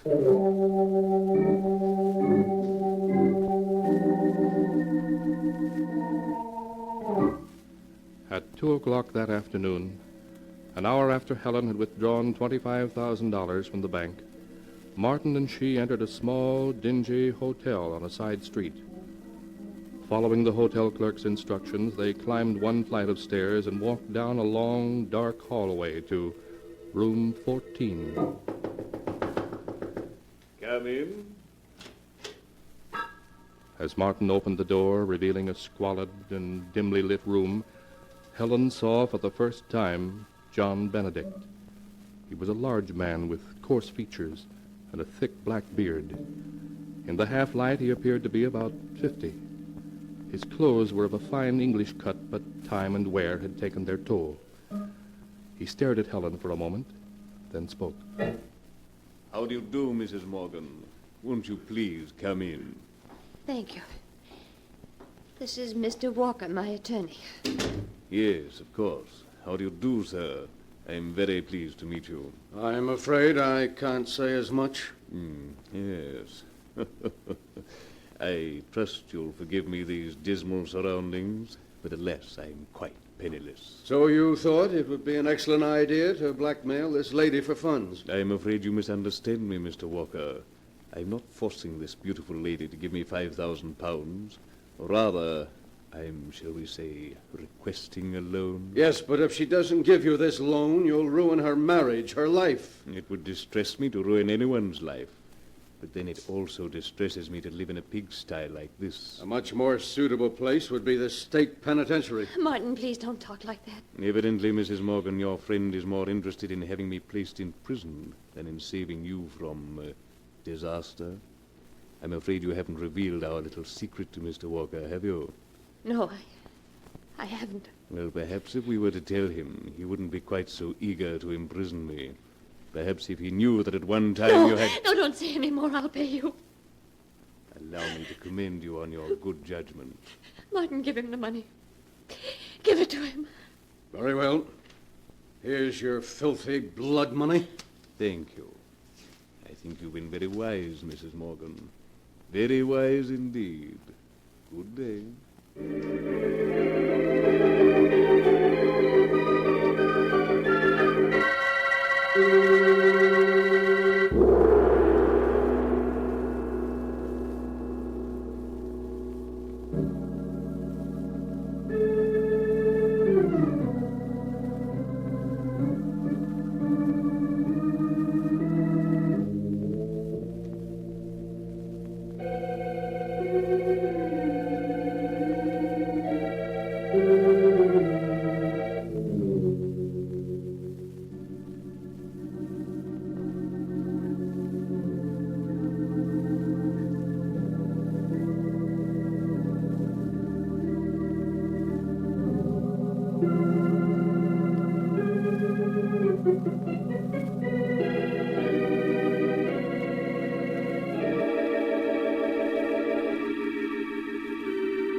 And now to continue the story, as it is written in the sealed book.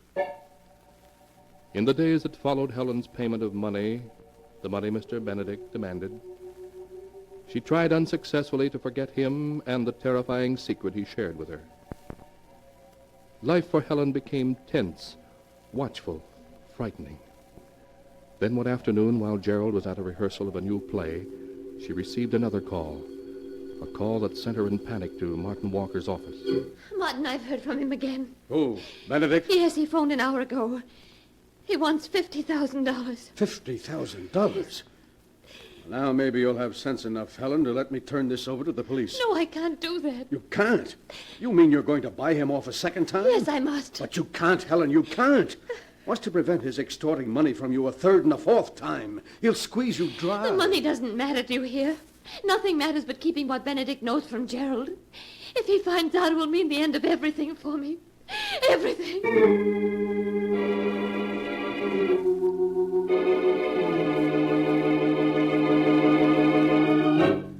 An hour later, Martin and Helen alighted from an elevator at the 23rd floor of the Hotel Bellevue. They walked down the large, luxurious hallway to Suite 23C. Good afternoon, Mrs. Morgan. Oh, I see you brought Mr. Walker. And I was counting on a pleasant afternoon. May I take your coat? No, thank you. Benedict, what do you mean by asking for $50,000 now? We paid you $25,000. That was supposed to keep your mouth shut. Well, it has, up to now. However, now I need more money. Well, you shan't have it. There's a limit to what anyone will pay. Quite true, Mr. Walker, but the limit hasn't been reached, as yet. Mrs. Morgan is very much in love with her husband and would pay considerable more to keep him from learning what I know. He must never know. Oh, you swine. If I had my way, I'd call the police and put you where you belong.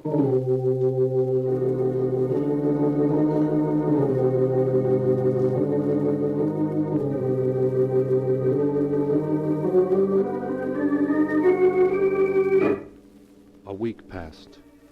A week which found Helen living in a fearful nightmare. A nightmare from which she couldn't escape. Every time anyone knocked at the door or the phone rang, her heart began to beat wildly. Who is that who just phoned, Gerald? It was the theater. They wanted to make sure I hadn't forgotten today's special performance.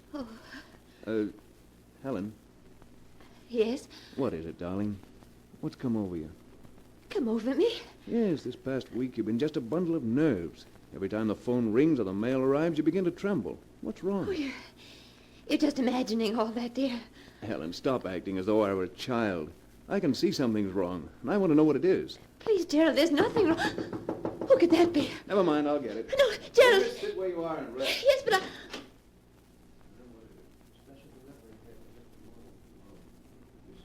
Oh, why doesn't he come back? What's taking him so long? Gerald, who is it? Gerald! Helen, what is it? Why did you scream like that? I didn't scream. Who was it at the door? Well, just a bellhop. He brought this special delivery letter for you. A special delivery letter? Yes, here it is. Thank you. Aren't you going to open it? After all, it's a special delivery. Yes, of course. I never saw anyone so afraid of a letter. Who's it from? Anything wrong? No. No, nothing. Nothing. Don't tell me that. You look as though you were going to collapse. Here, let me see that letter. No. I said give it to me. There. That's better. Perhaps this letter will tell me what's wrong. What?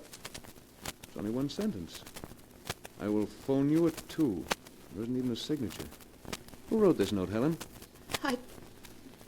I don't know. You must know. Else why would you have gone so pale? I'll phone you at 2. It's almost 2 now.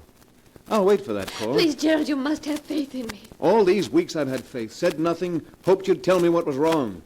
Now I must find out for myself. Well, right on time. It's just 2 o'clock. Gerald, please don't answer it. Take your hand off that phone, Helen. No, I won't let you answer. I said take your hand off that phone. No, Gerald, please.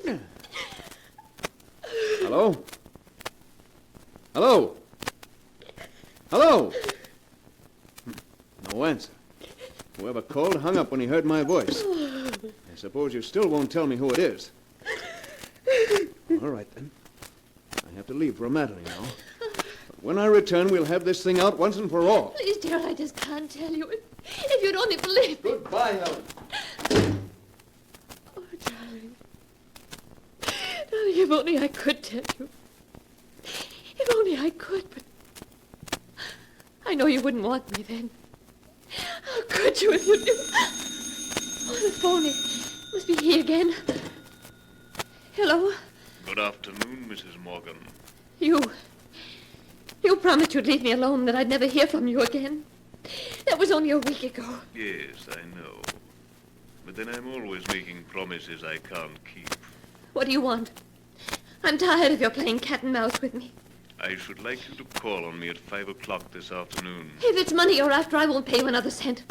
Not another cent, you hear? There's no end to your demands. Ah, but there is, dear lady. I assure you that this is the last time you'll ever hear from me or see me. If I could only believe that. But that's what you promised the last time. I won't be tricked again. I'm not coming, you hear? I'm not coming. I shall expect you at 5. And don't bring Walker. No, I won't be there. I won't. Hello.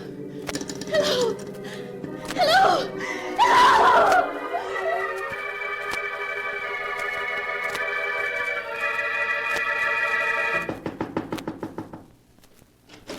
Ah, come in, Mrs. Morgan. You're right on time. It's just 5.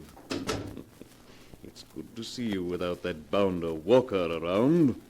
If I gave you money now, how do I know you won't be asking for more in another week? Oh, that's very simple. Because after you pay me off this time, there won't be any point in my bothering you again. What do you mean? I mean, Mrs. Morgan, that this time I want $500,000. $500,000? Yes. If I'm not mistaken, that's what your balance is. Don't you see, once you've paid it over to me, there'd be no point in my bothering you any more, as you wouldn't have any money left. Simple, isn't it? Oh, you must be mad. I? Oh, no, Mrs. Morgan, not I. Come now, you love your husband and he loves you. There are years and years of happiness before you. If he doesn't learn your little secret, if you're wise, you'll turn the money over to me. But I can't. I can't. My husband and I have the money in a joint account. If I were to withdraw $500,000, he'd know about it at once. Ah, but there's always a chance that he won't find out. But if you don't do as I ask, I assure you he will. Oh, no. No. Yes, Mrs. Morgan, your husband will learn that while you were in England in 1934, you murdered your sweetheart. I won't listen. I won't listen. But your husband will, and he'll learn that after you committed this murder, you spent the following 7 years in an English insane asylum. No, you can't tell him. You can't tell him. But I will. And what do you think your husband will say when he learns his dear wife had murdered a man and spent 7 years in an insane asylum? No, you can't tell him. Think of what the sensation the tabloids would make out of it. Your husband will have to divorce you. No! So, fainted, have you? That isn't going to help you, Mrs. Morgan.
And now to continue the story as it is written in the sealed book. After Helen Morgan fainted when Benedict threatened to tell her husband of her terrible past unless she paid him $500,000, she lay helpless and stunned in her bed. When Gerald came home that night... Helen! Helen, where are... Why, Martin, Dr. Smith, what are you two doing here? Is anything wrong? Where's Helen? She's in her room, Gerald. What's wrong? She's had a breakdown. A breakdown? Yes. I must see her. Very well, Gerald. But only for a moment. I'm afraid you'll have to wait out here, Mr. Walker. I understand, Doctor. Now, you must be very quiet, Gerald. Yes, of course. Helen. Darling, how are you? Helen, please speak to me. I'm not Helen. My name is Grace. Grace Arnold. Helen, what are you saying? Yes. Grace Arnold. Grace Arnold. Doctor, why does she keep saying her name is Grace Arnold? And why doesn't she recognize me? We must let her rest now, Gerald. I'm Grace. Come along. She doesn't even know me. What's wrong, Doctor? Come along, Gerald. Grace Arnold. Well, how is she, Doctor? You said she had a breakdown, but she didn't even know me. Gerald, I'd hoped I'd never have to tell you what I'm going to, but now I must. Tell me what? Helen comes from a family which has insanity in its blood. Insanity? Yes. For many years, Helen had a fear of becoming insane until, in 1934 in England, she had an unfortunate accident, and as a result, did become insane. No, that can't be. It's true, Gerald. I went to England with her father to look after her. She spent the following 7 years in an English nursing home. She was discharged as sane in 1941. Her father had died a short time before, so I brought her home. She never told me a word about it. One day she came to my office and asked me if she had any right to marry you. I'm afraid I was being unfair to you when I said yes. No. No, you weren't being unfair to me. You see, I felt that with a person like you at her side, someone strong, someone who loved her, she'd overcome her fear of insanity. During the first 2 months of your marriage, my theory seemed correct. She never looked so well or was so happy. Then what caused her breakdown? I don't know, Gerald. I suppose she was so happy that she began to fear it couldn't last, that you'd find out about her past. Probably preyed on her mind day and night, leading to this breakdown. She'd only told me. Why does she keep saying her name is Grace Arnold? It's a symptom of her illness, Gerald. She's seeking to escape from herself. Oh, there must be something you can do. Will she always be like that? That's very difficult to say. Naturally, she'll have to go away. She may recover in a year or two, and then again she... Oh, no. She's so young and beautiful. You're tired, Gerald. You'd better sit down and rest. Yes, Gerald, that's an excellent idea. Meanwhile, I must return to Helen. Look after her, Mr. Walker. All right, Doctor. Well, how do you feel, Gerald? Tired, if you want to know. Well, that's only natural. These past 3 weeks have been quite strenuous for you. But with $500,000 and a joint account and a wife who will probably never be in any condition to ask you about it, you've done quite well. Quite well? That's an understatement. Name one actor, living or dead, who could have given as great a performance of Mr. Benedict as I did. You were superb as Benedict, I admit. Superb? I outdid myself. You should have heard me this afternoon.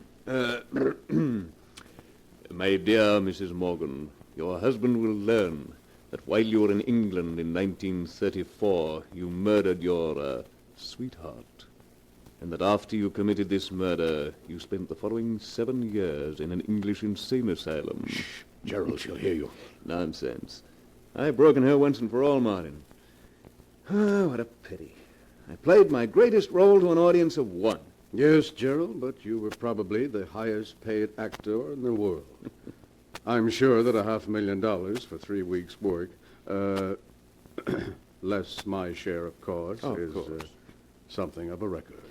You know, it's really rather a pity, for Helen, that is, that she talks in her sleep. Because if she didn't, I'd never have learned that she once murdered a man and spent 7 years in an insane asylum.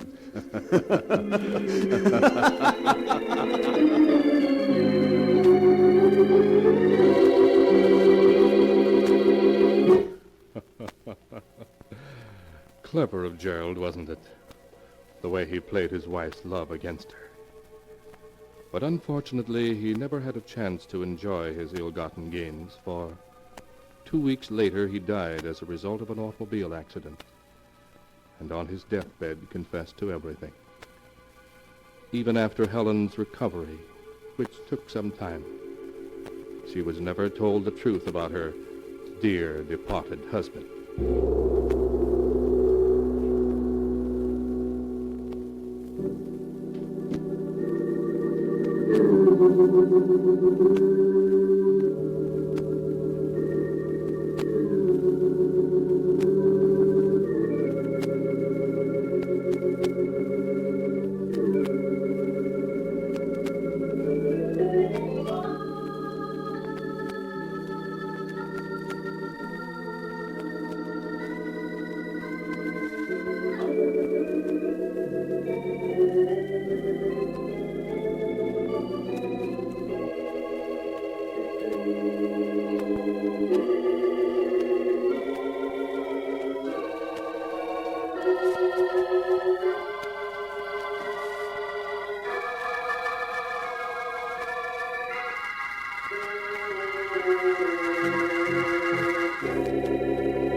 And now, keeper of the book, before you close the great volume, show us the tale we tell next time.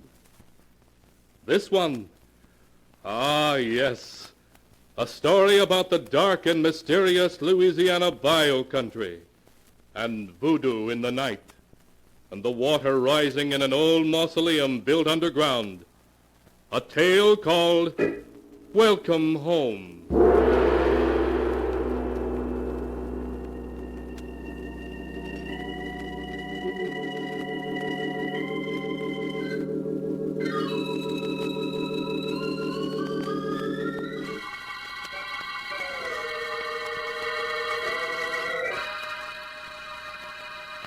Be sure to be with us again next time when the sound of the great gong heralds another strange and exciting tale from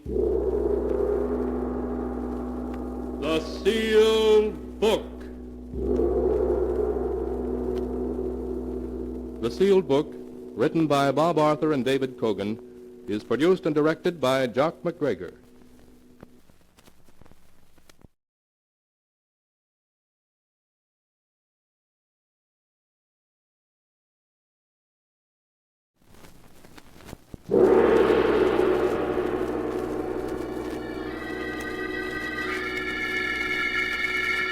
The Sealed Book.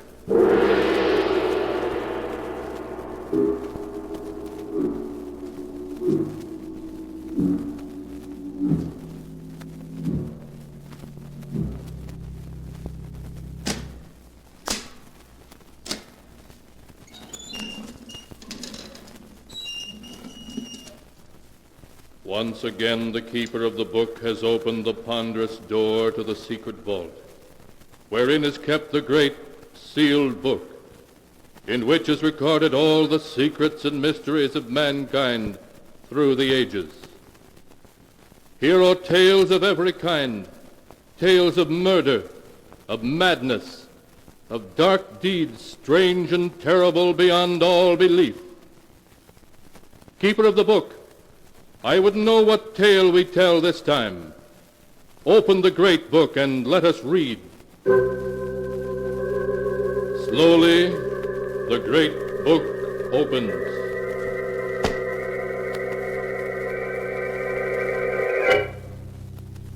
One by one, the keeper of the book turns the pages and stops. Ah, the strange story of a beautiful woman whose jealousy was so great that even the grave could not give her peace. A tale called Death at Stormhouse.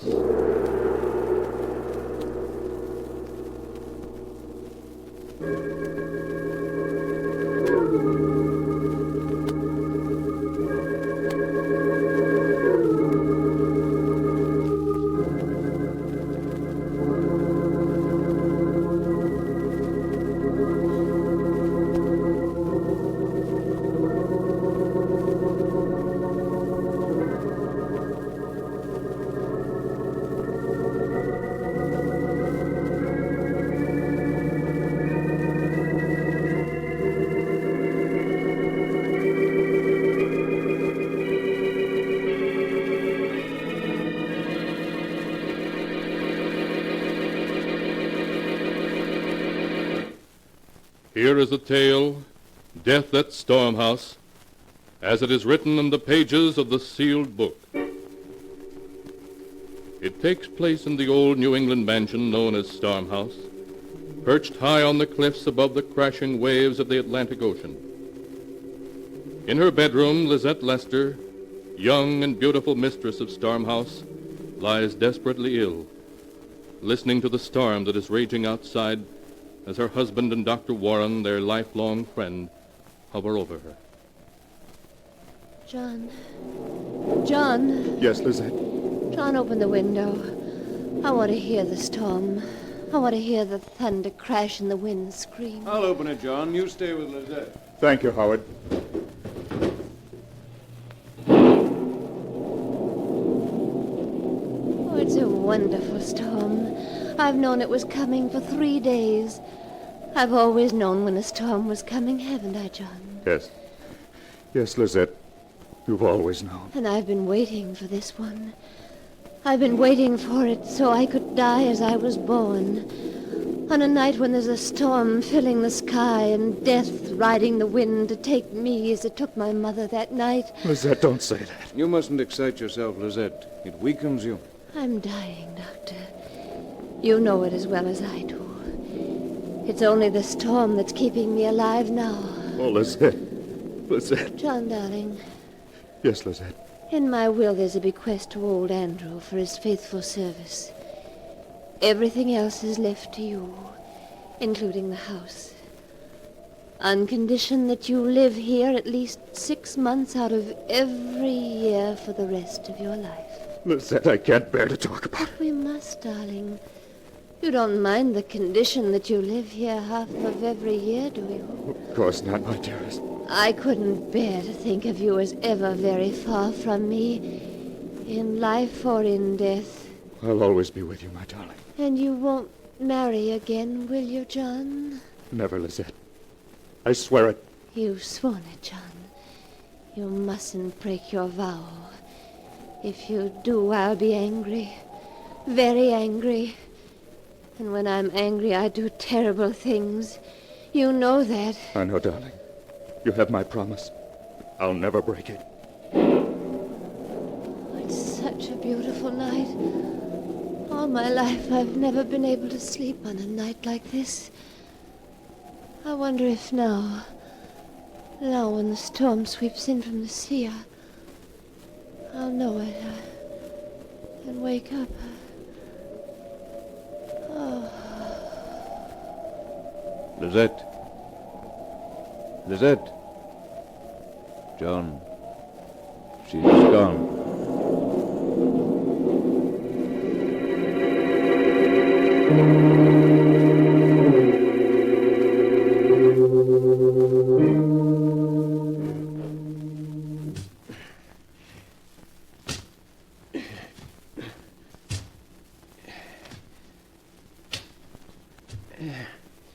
There.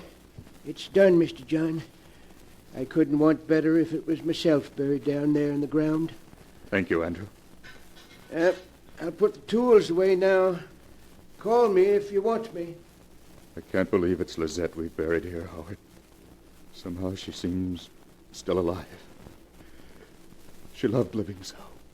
It's a beautiful spot here on the edge of the cliff. She made me promise she should be buried here, where she could watch the storms come in from the sea, hear the waves beating on the rocks below. John, do you mind if I speak personally to you? Why should I? You're my best friend. My only one, in fact. That's one of the things I wanted to talk about. In the 3 years since you married, you haven't painted a single picture. No. No, I haven't. I've started some, but there was always something Lizette wanted to do. For 3 years you've been cooped up here, seeing no one. You might as well have been in prison. You should get away for a while now. Why don't you spend the winter in New York? Renew old friendship. Catch up on what's happening in painting. Yes, I'd like that. And there's another thing. Yes, Howard? The promise you made to Lizette. Promise? Oh, you mean not to marry again? Yes. You mustn't take it too seriously. You're too young to spend your life alone, grieving. Lizette wouldn't have made you promise if she had thought... I don't know. It seemed to mean so much to her. Well, when Lizette was alive, it seemed quite impossible to me I should ever love another woman. But you will, and I'm sure Lizette would understand. I'll think about it, Howard. The truth is, just now I feel a little confused. Well, let time take care of the matter. But you will close up Storm House and try a few months in the city? Yes, I will. I'll come back in the spring. After all, I'm obligated to live here half the year. But I'll leave old Andrew in charge and spend the winter in New York.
And now to continue the story, as it is written in the sealed book.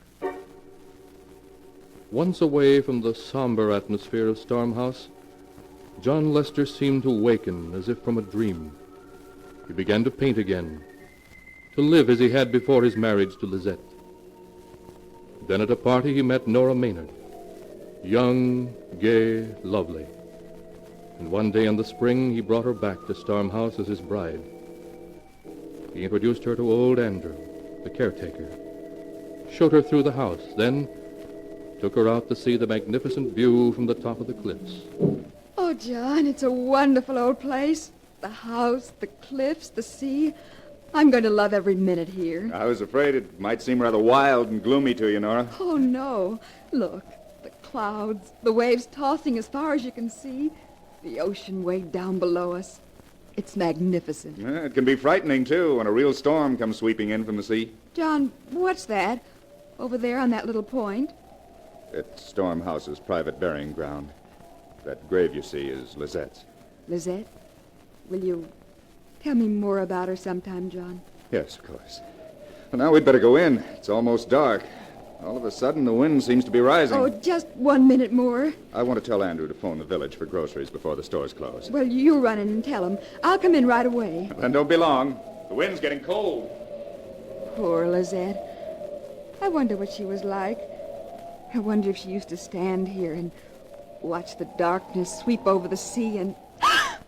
John? Is that you? John, it's so dark I can't see you. John, don't I'll fall! Nora, what is it? Oh. Did you call me, Nora? Oh, John, you frightened me. I thought you really were trying to push me over. Push you over? I know you were just joking, but I almost lost my balance. I almost went over the cliff. Nora, I didn't push you. I was halfway up the path when you called. You were halfway up the path. I wouldn't play a joke like that. You must have become dizzy. I suppose so. But I was sure I felt your hand push me. And then the wind seemed to force me toward the edge. It must have been the height. Made you lose your balance. Yes, of course. That was it. Darling, come inside now. And promise me you won't ever go close to the edge of the cliff again. Yes, let's go inside. And I promise, John, the cliff frightens me now.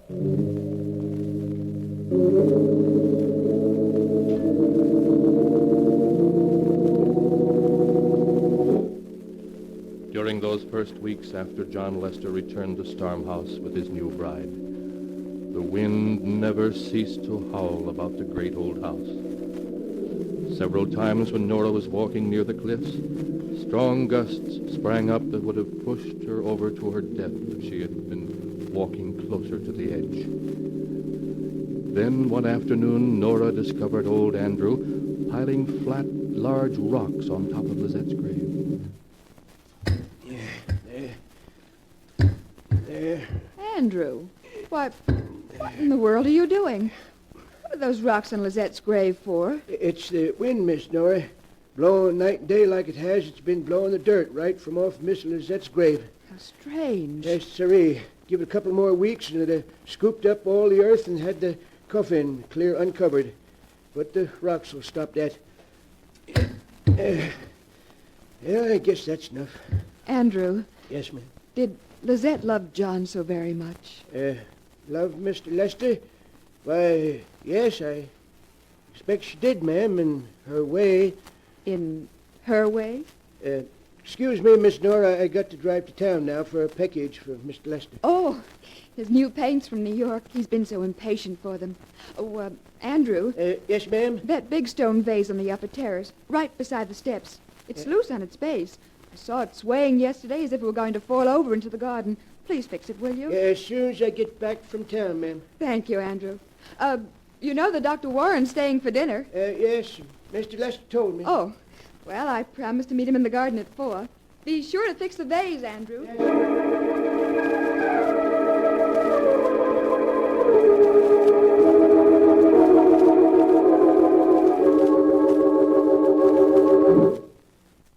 Hello, Dr. Warren. Have I kept you waiting long? Well, there you are, Nora. I was just beginning to be afraid you'd gone too close to the cliff and become dizzy again. Oh, no. After almost falling over twice, I don't take any chances now. That's the spirit. Where's John? Painting on the upper terrace. There he is now. Oh. John! Oh, hello, you two. What are you plotting down there? A tour of the caves down by the beach. Knock off for the day and come along. Please do, John. Well, maybe I will. Light's fading. John, don't lean on the stone vase. It's loose and... Oh! Nora, look out! Nora, you hurt? I'm coming down. Good grief, that was close. Fell right where you were standing. You pulled me back. Just in time. Nora, you all right? Yes. Yes, thanks to Dr. Warren. He saved me. I couldn't move. I can't understand it. I'd hardly touched it when it went over. You must have leaned against it harder than you realized. No, I didn't. I just touched it. It gave way all of a sudden. Oh, thank heaven you were here, Howard. It must have been the wind. And the vase was loose.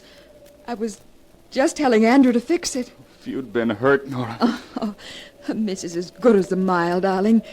Come on. Let's forget the caves and go in and have tea instead. The wind has turned awfully cold all of a sudden.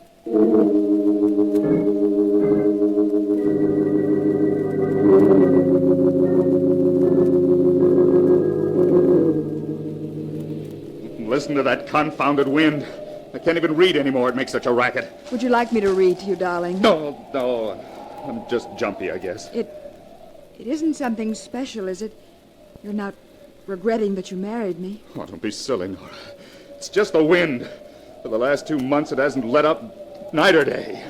Listen to it now. Oh, it is upsetting, darling. Sometimes it sounds just like a voice saying something you can almost make out, but not quite.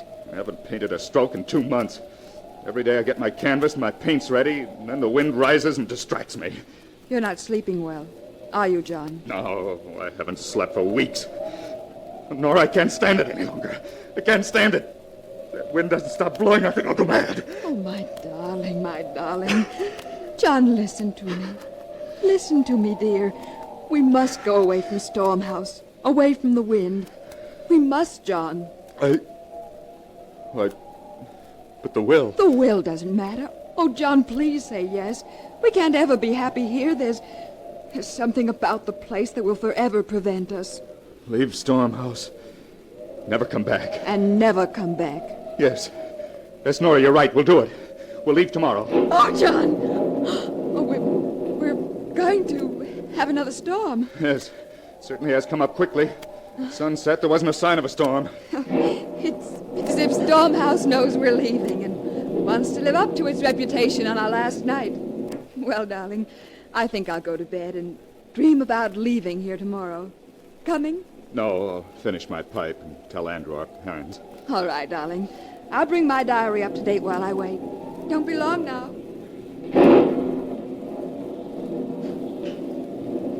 Mr. John! Mr. John! What is it, Andrew? Land sakes, Mr. John. A real granddaddy of a lightning bolt hit the cliff just now, right beside the burying ground. It opened up a big crack in the earth, running right across her grave. Her grave? Lizette's? I could look right down and see the top of the coffin. Oh, well, you can fix it in the morning. We're going to be leaving, Andrew, but we'll settle the details tomorrow. Better turn in now. I'll do the same. All right, Mr. John. Sure as a humdinger of a storm.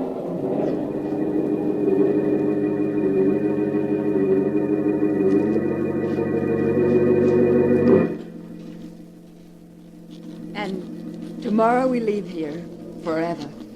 I do so hope it's going to make a difference. John has seemed so depressed lately. I wonder if it's my fault. If he regrets marrying me. No, I won't think that. Not even this storm night can frighten me now. I know John loves me and... Who turned out the light? Who came in then? John, is that you? John, where are you? Don't tease me like this. You're frightening me. John! Ah!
And now to continue the story, as it is written in the sealed book.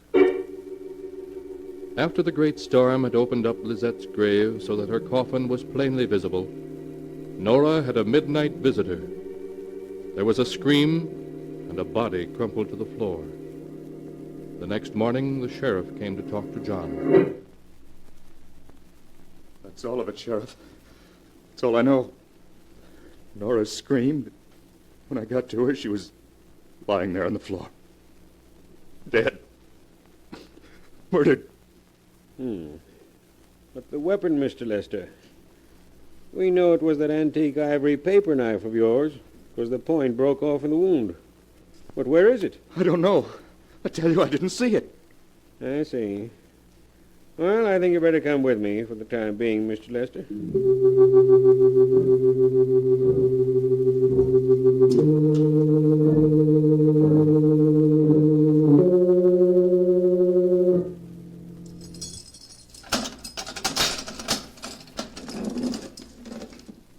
Here's the prisoner, Doctor.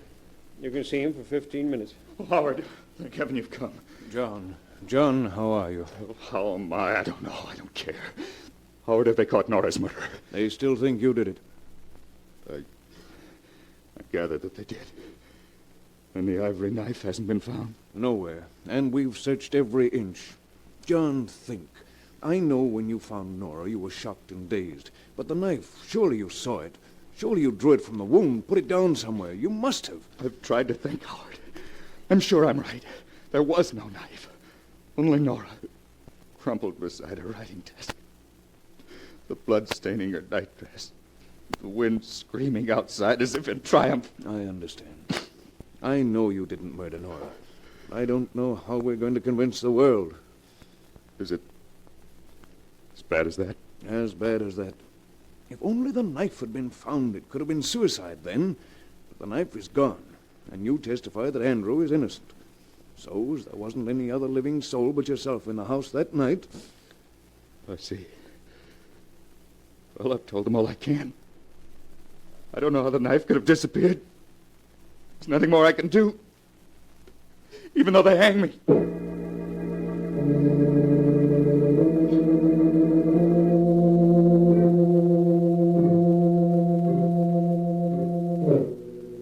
And hang John Lester they did, after a due and lawful trial. For in the jury's eyes, the fact of the missing ivory knife that had killed Nora Lester was damning evidence. After the execution, John's old friend, Dr. Warren, conveyed the body homeward to Stormhouse, where he and faithful old John buried it in the tiny burying ground. Andrew dug the grave close between the graves of Nora and Lizette. So close, in fact, that while digging, his pick struck a coffin. Doctor, look. Corner of a coffin. Lizette's coffin, it must be. Yes. That night the lightning struck the cliff. Must have moved her coffin round somehow. I remember the grave looked a little queer next morning when I fixed things up. I guess we'll have to dig it up so we can put it back in its proper place. Yeah, guess we better, Doctor. Well, won't take long.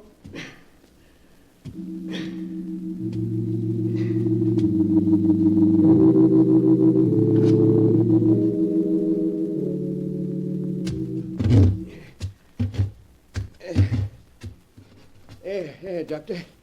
Guess that does it all right. Good. Now we'll just slide the coffin back into its place. You've made plenty of room. Dr. Warren. What is it, Andrew? The lid of this coffin's been tampered with. Tampered with? But that's impossible. Come take a look, Doctor. You'll see I'm right. I guess I'd better. Stand aside, Andrew. Yes. Now, just what do you mean? Look, Doctor. All along both sides and this end. The screws. They're all loose. Yes. They've been pulled out of the wood when someone lifted the lid. This coffin's been forced open. That's right, Doctor. Only, look, how was it forced open? There's no tool marks on the wood. No tool marks. Then whoever did this just didn't leave any. Andrew, we've got to look inside and see why Lizette's coffin was molested. Maybe we'd better leave it just as it is, Doctor. We can't do that. Here, put your pick under the edge and the lid. That's it. Now, lift. Well, if you say so. Easy does it. There. It's loose. Now, we'll see what... I told you. I told you we shouldn't open it. A bloody knife. The ivory knife that killed Nora. Here, in Lizette's coffin. They hung Mr. John because they couldn't find the knife. And it's been here all along, held tight in Lizette's hand.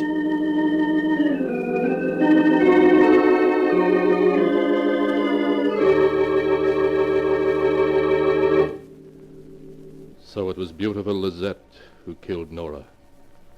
Lizette, whose jealousy was so great that it reached back from behind the veil of death. And it was Lizette who took the knife of murder back into her grave with her, so that John, too, would suffer her vengeance. Or was it? Was there some other answer? You must decide that for yourself, for the sealed book does not say. You have heard the story in all its strangeness, just as it is written here.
And now, keeper of the book, before you close the great book, show us the tale we tell next time.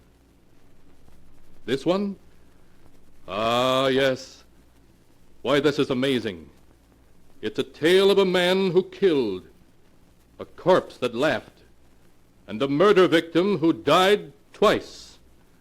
A tale called the accusing corpse.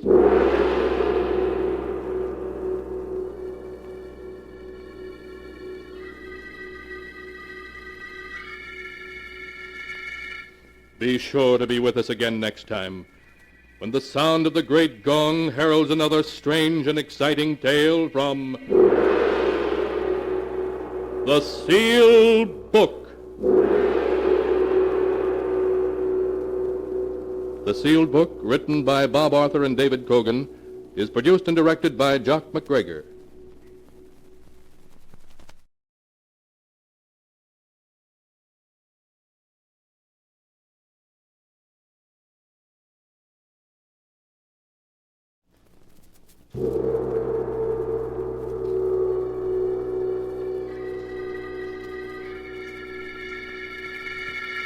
The Sealed Book.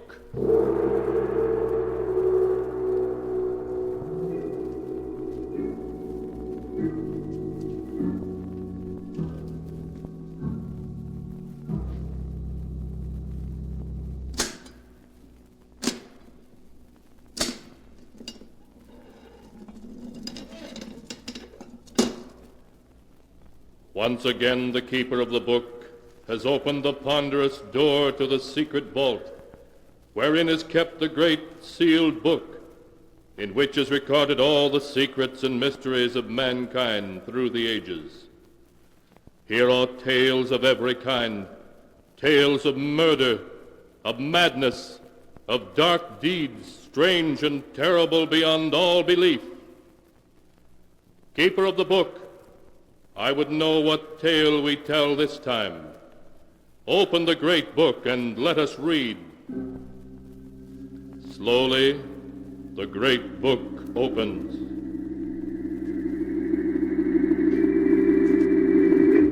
One by one, the keeper of the book turns the pages and stops. Ah, the strange story of a man who would stop at nothing to accomplish his ends. A tale called The Accusing Corpse.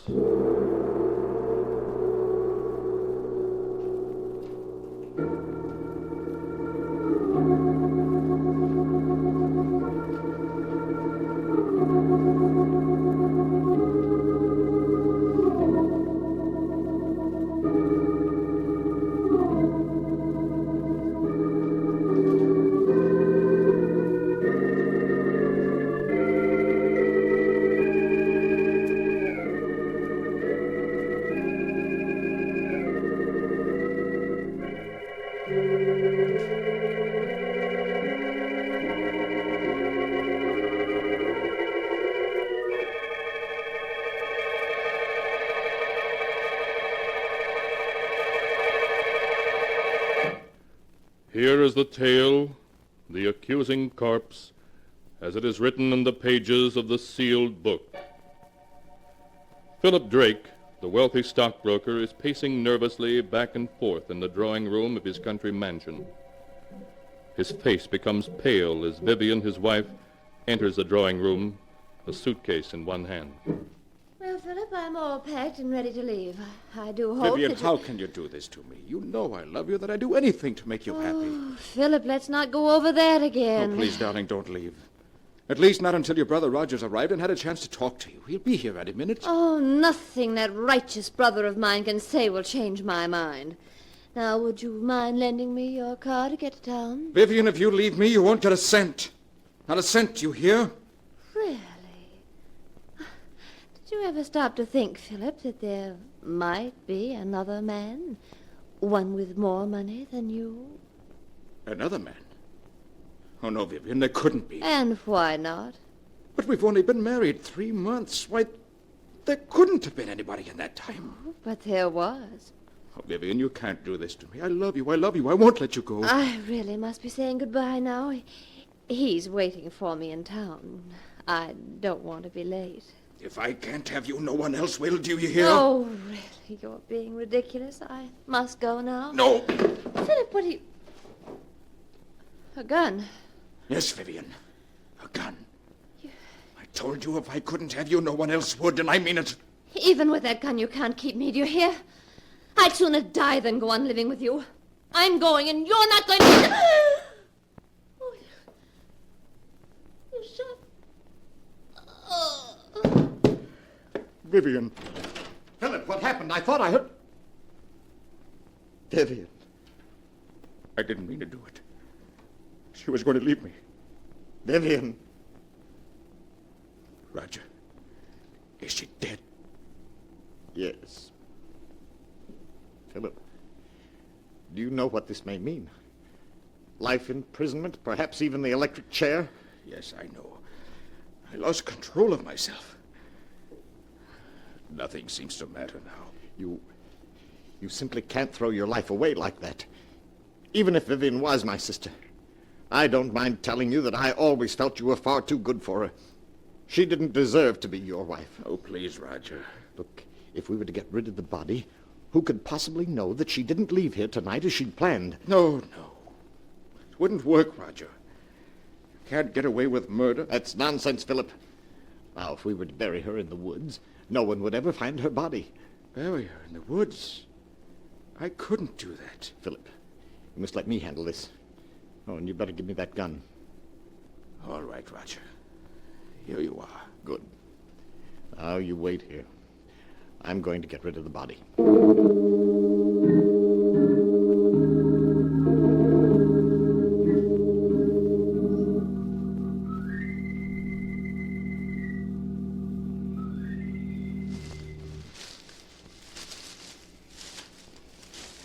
I think this is quite far enough. I'm afraid I'll have to bury you now, my dear Vivian. Put me down, Roger. I'm tired of being carried like a sack of potatoes. All right. There. Oh, and let me congratulate you on your performance as a corpse as I carried you out. Roger, do you think he suspects anything? Of course he doesn't. He's positive that he shot and killed you. It was very clever the way you taunted him into doing it. You've got the gun, haven't you? Certainly I've got it. You don't think I was going to let him discover that the bullets have been removed and blank cartridges substituted, did you? No, not you, Roger. You always know what you're doing. It was a lucky day when you met me. Look, now here's the key to the apartment I rented in town. You'll find my car a quarter of a mile down the road. All right. I'll be waiting for you at the apartment. I'll be there in a few hours. Well, now let's see. This seems like a nice place to dig.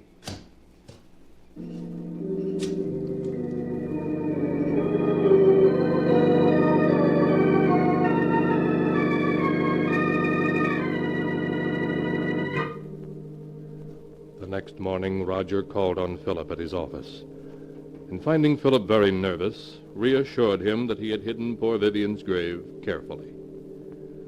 When Philip expressed his gratitude for Roger's help, Roger suggested that Philip could do him a favor in return by lending him $20,000 to swing a business deal. Philip was startled, but after a moment's hesitation, wrote out a check. As he wrote it, Roger smiled. Things were working out just as he'd planned. Roger, did you get it? Well, what does this look like? Oh, darling, that's wonderful. Now we can clear out it. What? Roger, there isn't 100,000 here. Why, no, dear. I only got 20,000 from him. But we were after 100,000. Why didn't you get it all this morning when you saw him? My dear Vivian, it simply isn't done that way. Blackmail is an art that calls for the use of psychology. Philip will give us many times over the money I hold in my hand. All in due time, of course. You mean I'll have to go on hiding in this miserable apartment until you've finished your little game with him? Never being able to leave it for fear someone will recognize me? Oh, come now. You've got the radio, books. Well, I won't spend weeks in this apartment, I tell you. I won't. Oh, my arm. You will do exactly as I say, Vivian. Exactly. Do you understand? Roger, you're hurting me. It's nothing to what I will do if you disobey me. Do I make myself clear? Oh, yes.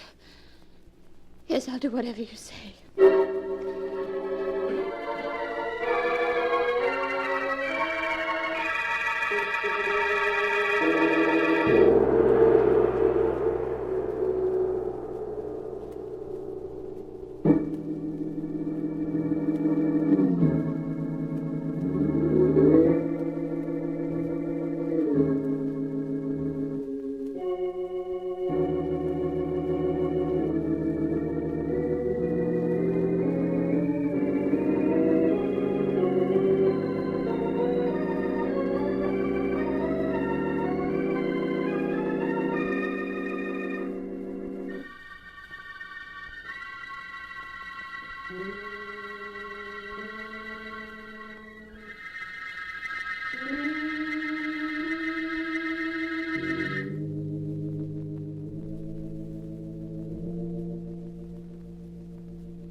And now to continue the story, as it is written in the sealed book. A week passed. A week in which Roger patiently bided his time, for time he knew was working on his side against Philip. Then one morning he called on Philip at his office. Good morning, Philip. How are you? How do you expect me to be? This past week I've been able to think of nothing but Vivian and what happened that night. Philip, you must stop brooding over it. Whatever happened was her fault, not yours. Yes, you're right. Perhaps what I need is a vacation. Of course. A trip would do you a world of good. And if I could afford it, I'd go along with you. You mean you haven't any money? I'm afraid not, Philip. That's what I've come to see you about. I must have $40,000 at once. 40,000? Yes. If I don't get the 40,000, it may mean prison for me. You wouldn't want to see that happen, would you? No, of course not, Roger. After all, Philip, I saved you from prison.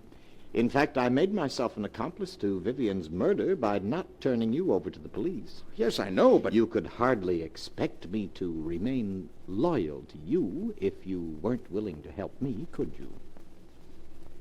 I see. Seems I haven't any choice. Very well, Roger. I'll write you out a check.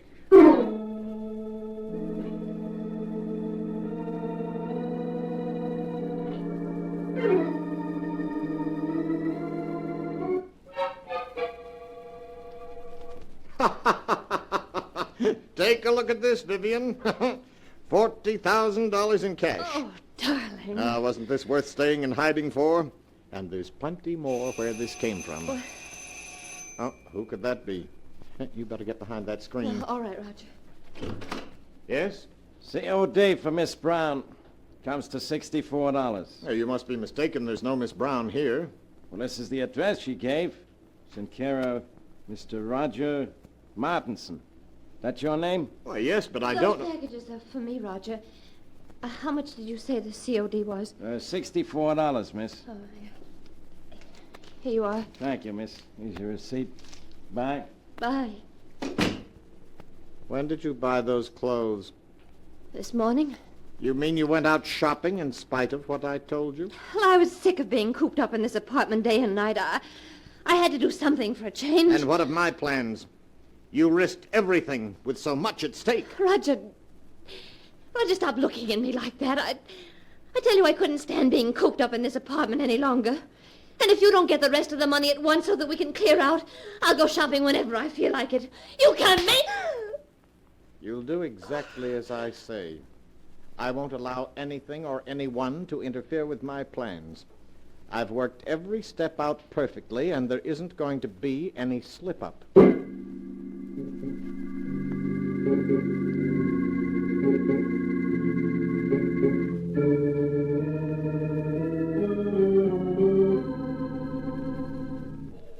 Another week passed. A week in which Roger made no effort to see Philip. Then early one evening, he got into his car and drove out of the city to Philip's home in the country. Oh, it's you, Roger. Come in. Good evening, Philip. Where are the servants? This is their night off. You're not looking well at all, Philip. You shouldn't remain in this big house by yourself. What difference does it make where I am? Wherever I go, the memories of that night follow. It's hard to believe that it was only 2 weeks ago tonight that I killed her. 2 weeks ago tonight? Why, so it was. By the way, Philip, do you think you might possibly lend me $60,000? 60? Well, you can't be serious. Oh, but I am. But I've lent you that much already. Yes, I know, but I must have more. No. I won't give you another cent. You've blackmailed me enough. Blackmail is a harsh word, Philip. What else would you call it? You're just as hard and grasping as Vivian was. Oh, yes, but you must remember I'm alive and she isn't. I suppose you're glad she's dead. In life, she was worth nothing to you. In death, you were able to get $60,000 for her. In death? How do I know she is dead? Don't be foolish, Philip. You shot her yourself. Yes, but how do I know she was dead? It was you who examined her, you who told me so, and you who buried her body all by yourself. I just wanted to spare you, Philip. Just exactly where did you bury Vivian? As a matter of fact, how do I know the whole affair wasn't staged for my special benefit? You're quite capable of such a scheme? I tell you she's dead, Philip, and buried out in the woods. And I want to see the grave. And the body you say is in it. This is ridiculous. I won't go searching for a grave in the middle of the night. You shouldn't have to search for it, Roger, not if you really dug one. Come along. I won't do it. Why, this is I said come along, Roger. Oh, very well. But I'm not certain I'll be able to find the grave. After all, the woods is fairly large, and it's been 2 weeks since I buried her. It's quite all right, Roger. We'll stay out there until you do find her.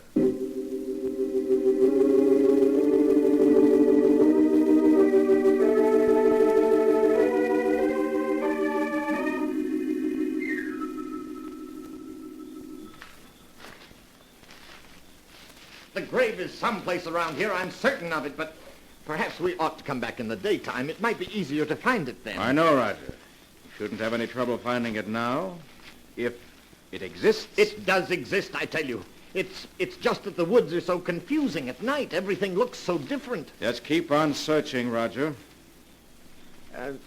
Well, perhaps this is the spot. It looks something like it. There's only one way to make certain, and that's to start digging. Here's a shovel. Start digging. Oh, very well, Philip, if you insist.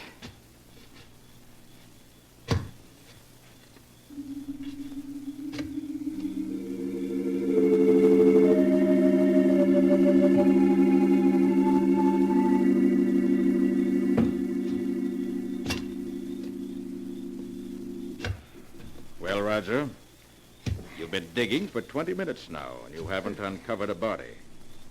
You're a great actor, but I'm afraid this time you've overplayed your role. What do you mean? Vivian isn't dead, and there's no use pretending she is. Everything that's happened was part of a scheme the two of you planned to extort money from me. I tell you she's dead, Philip. And where's the body? I thought this was the spot, but I must be mistaken. I'm sure I didn't bury her any deeper than this, but... Philip, turn the flashlight this way. What is it? Look. You see what I've uncovered? A hand. Yes. This is the spot where I buried her. Just a few more shovels full. I'll have her body uncovered. Vivian. No. No, it can't be. But it is Vivian. Look, Philip. Here's the bullet hole under her heart. The bullet hole you made. I don't want to see any more. I've seen enough. You should trust me a little more, Philip. Everything I did was for your own good. After all, you don't want to go to the electric chair, do you? I don't care what happens anymore. I can't stand having her death on my conscience any longer. I'm going to call the police. Don't be a fool, Philip. You know it can mean the electric chair. I'll take my chances. Anything's better than going on living the way I have these past 2 weeks. I'm going back to the house and call the police. Philip, come back! Philip!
And now to continue the story, as it is written in the sealed book.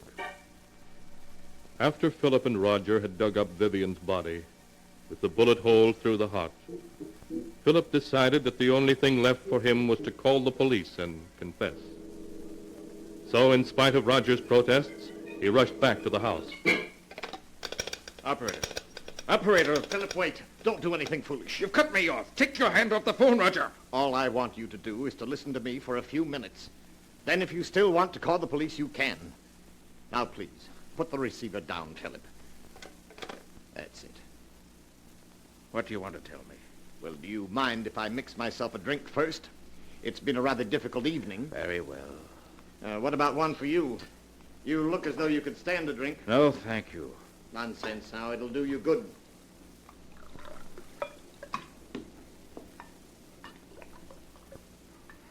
What is it you want to say to me, Roger? Say to you? Oh, yes. Here's your drink. Thank you. Well, what shall we drink to? We'll drink to your good luck, come what may.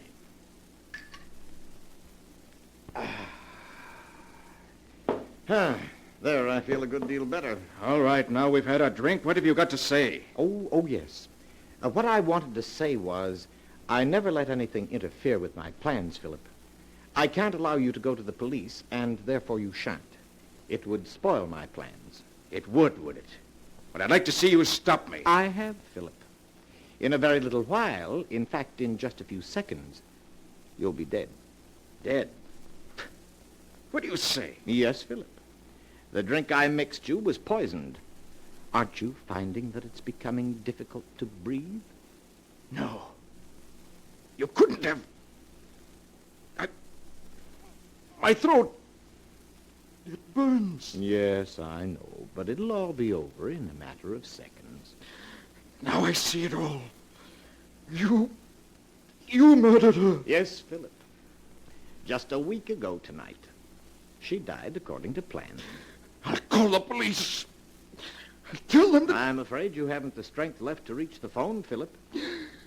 I will...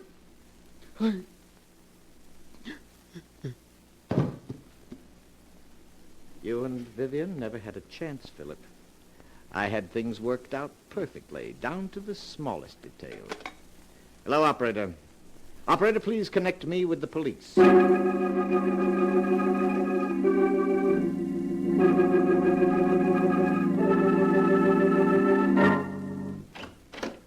Oh, Inspector, I finished the examination of the body of Vivian Drake and her husband, Philip. Okay, Doc. Oh, this is Roger Martinson. Mr. Martinson, this is Dr. Smith, the county coroner. How do you do, Mr. Hello. I'll be with you in a few minutes, Doc. Just stay here. All right, Inspector. Now, Mr. Martinson, you were telling me how you came to this house 2 weeks ago tonight to see your sister and found she was gone. Yes. My brother-in-law, Philip, told me that she had gone on a vacation. I thought it strange at the time that she should have gone away without saying goodbye to me, as we were always very close. Then days passed, and I didn't hear from her. Was it like your sister to go away and not write? No, and that's what worried me so. The past 2 weeks, Philip kept putting me off when I inquired about Vivian's whereabouts. Tonight I couldn't stand it any longer, and I came to this house to have it out with him. Well, what did your brother-in-law say when he saw you? He was quite agitated at my unexpected arrival. When I threatened to go to the police, he broke down and confessed to having murdered Vivian. When had he murdered her? He told me he'd done it 2 weeks ago tonight. That was the very night I'd come here to see Vivian, and he'd told me that she'd left for a vacation. I see. Go on. Naturally, when he told me he'd murdered her, I was aghast. He led me to the woods and showed me the grave. We returned to the house, and before I could stop him, Philip had taken poison. I then called the police. Well, seems like a plain case of murder and suicide to me. Right, Doc?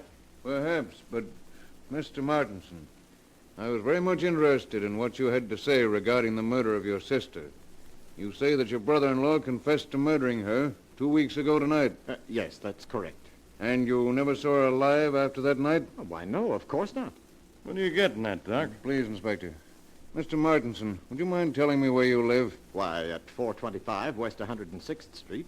Tell me, were some clothes delivered to that address? In your care 1 week ago today? Clothes? Yes, to be exact, a woman's sports suit, which cost $64 and arrived COD. Why, no. You're lying, Mr. Martinson. I have in my hand a slip of paper that not only proves that you're lying, but will send you to the electric chair. Doc, what are you saying? Yes, Inspector. Mr. Martinson's plan was perfect, but he slipped up badly. He forgot to search Vivian Drake's clothing before he buried her. When I examined her body just now, I found in one of her pockets this receipted bill bearing the date April 9th. That proves beyond a doubt that she was alive 1 week ago, and consequently couldn't have been murdered by her husband on April 2nd, as Mr. Martinson here claims. I know. Yes, Mr. Martinson. It was you who killed her. The corpse has accused you from the grave of murder and has given us proof of your guilt. No, it can't be. I had everything planned perfectly. Perfectly, do you hear? Down to the last detail. I couldn't have failed. I couldn't.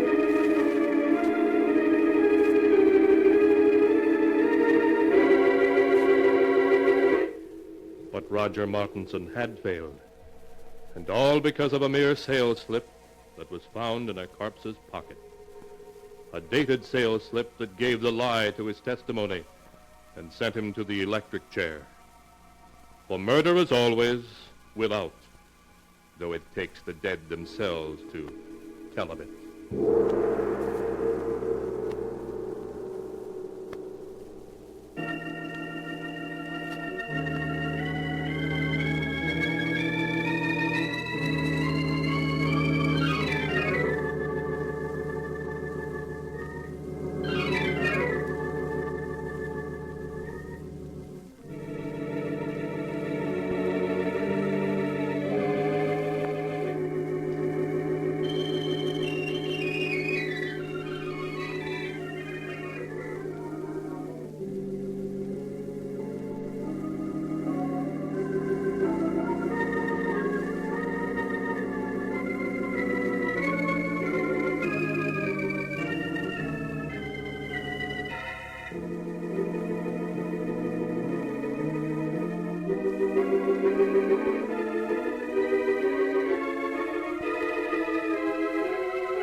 And now, keeper of the book, before you close the great book, show us the tale we tell next time. This one?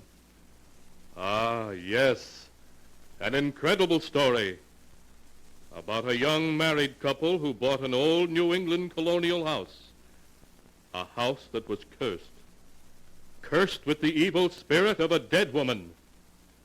A tale called Stranger in the House.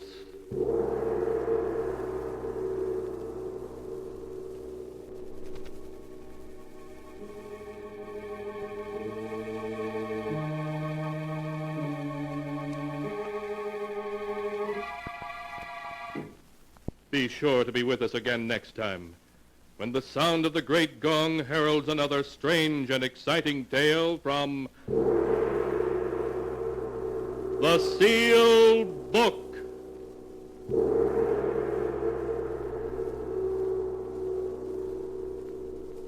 The Sealed Book, written by Bob Arthur and David Cogan, is produced and directed by Jock McGregor.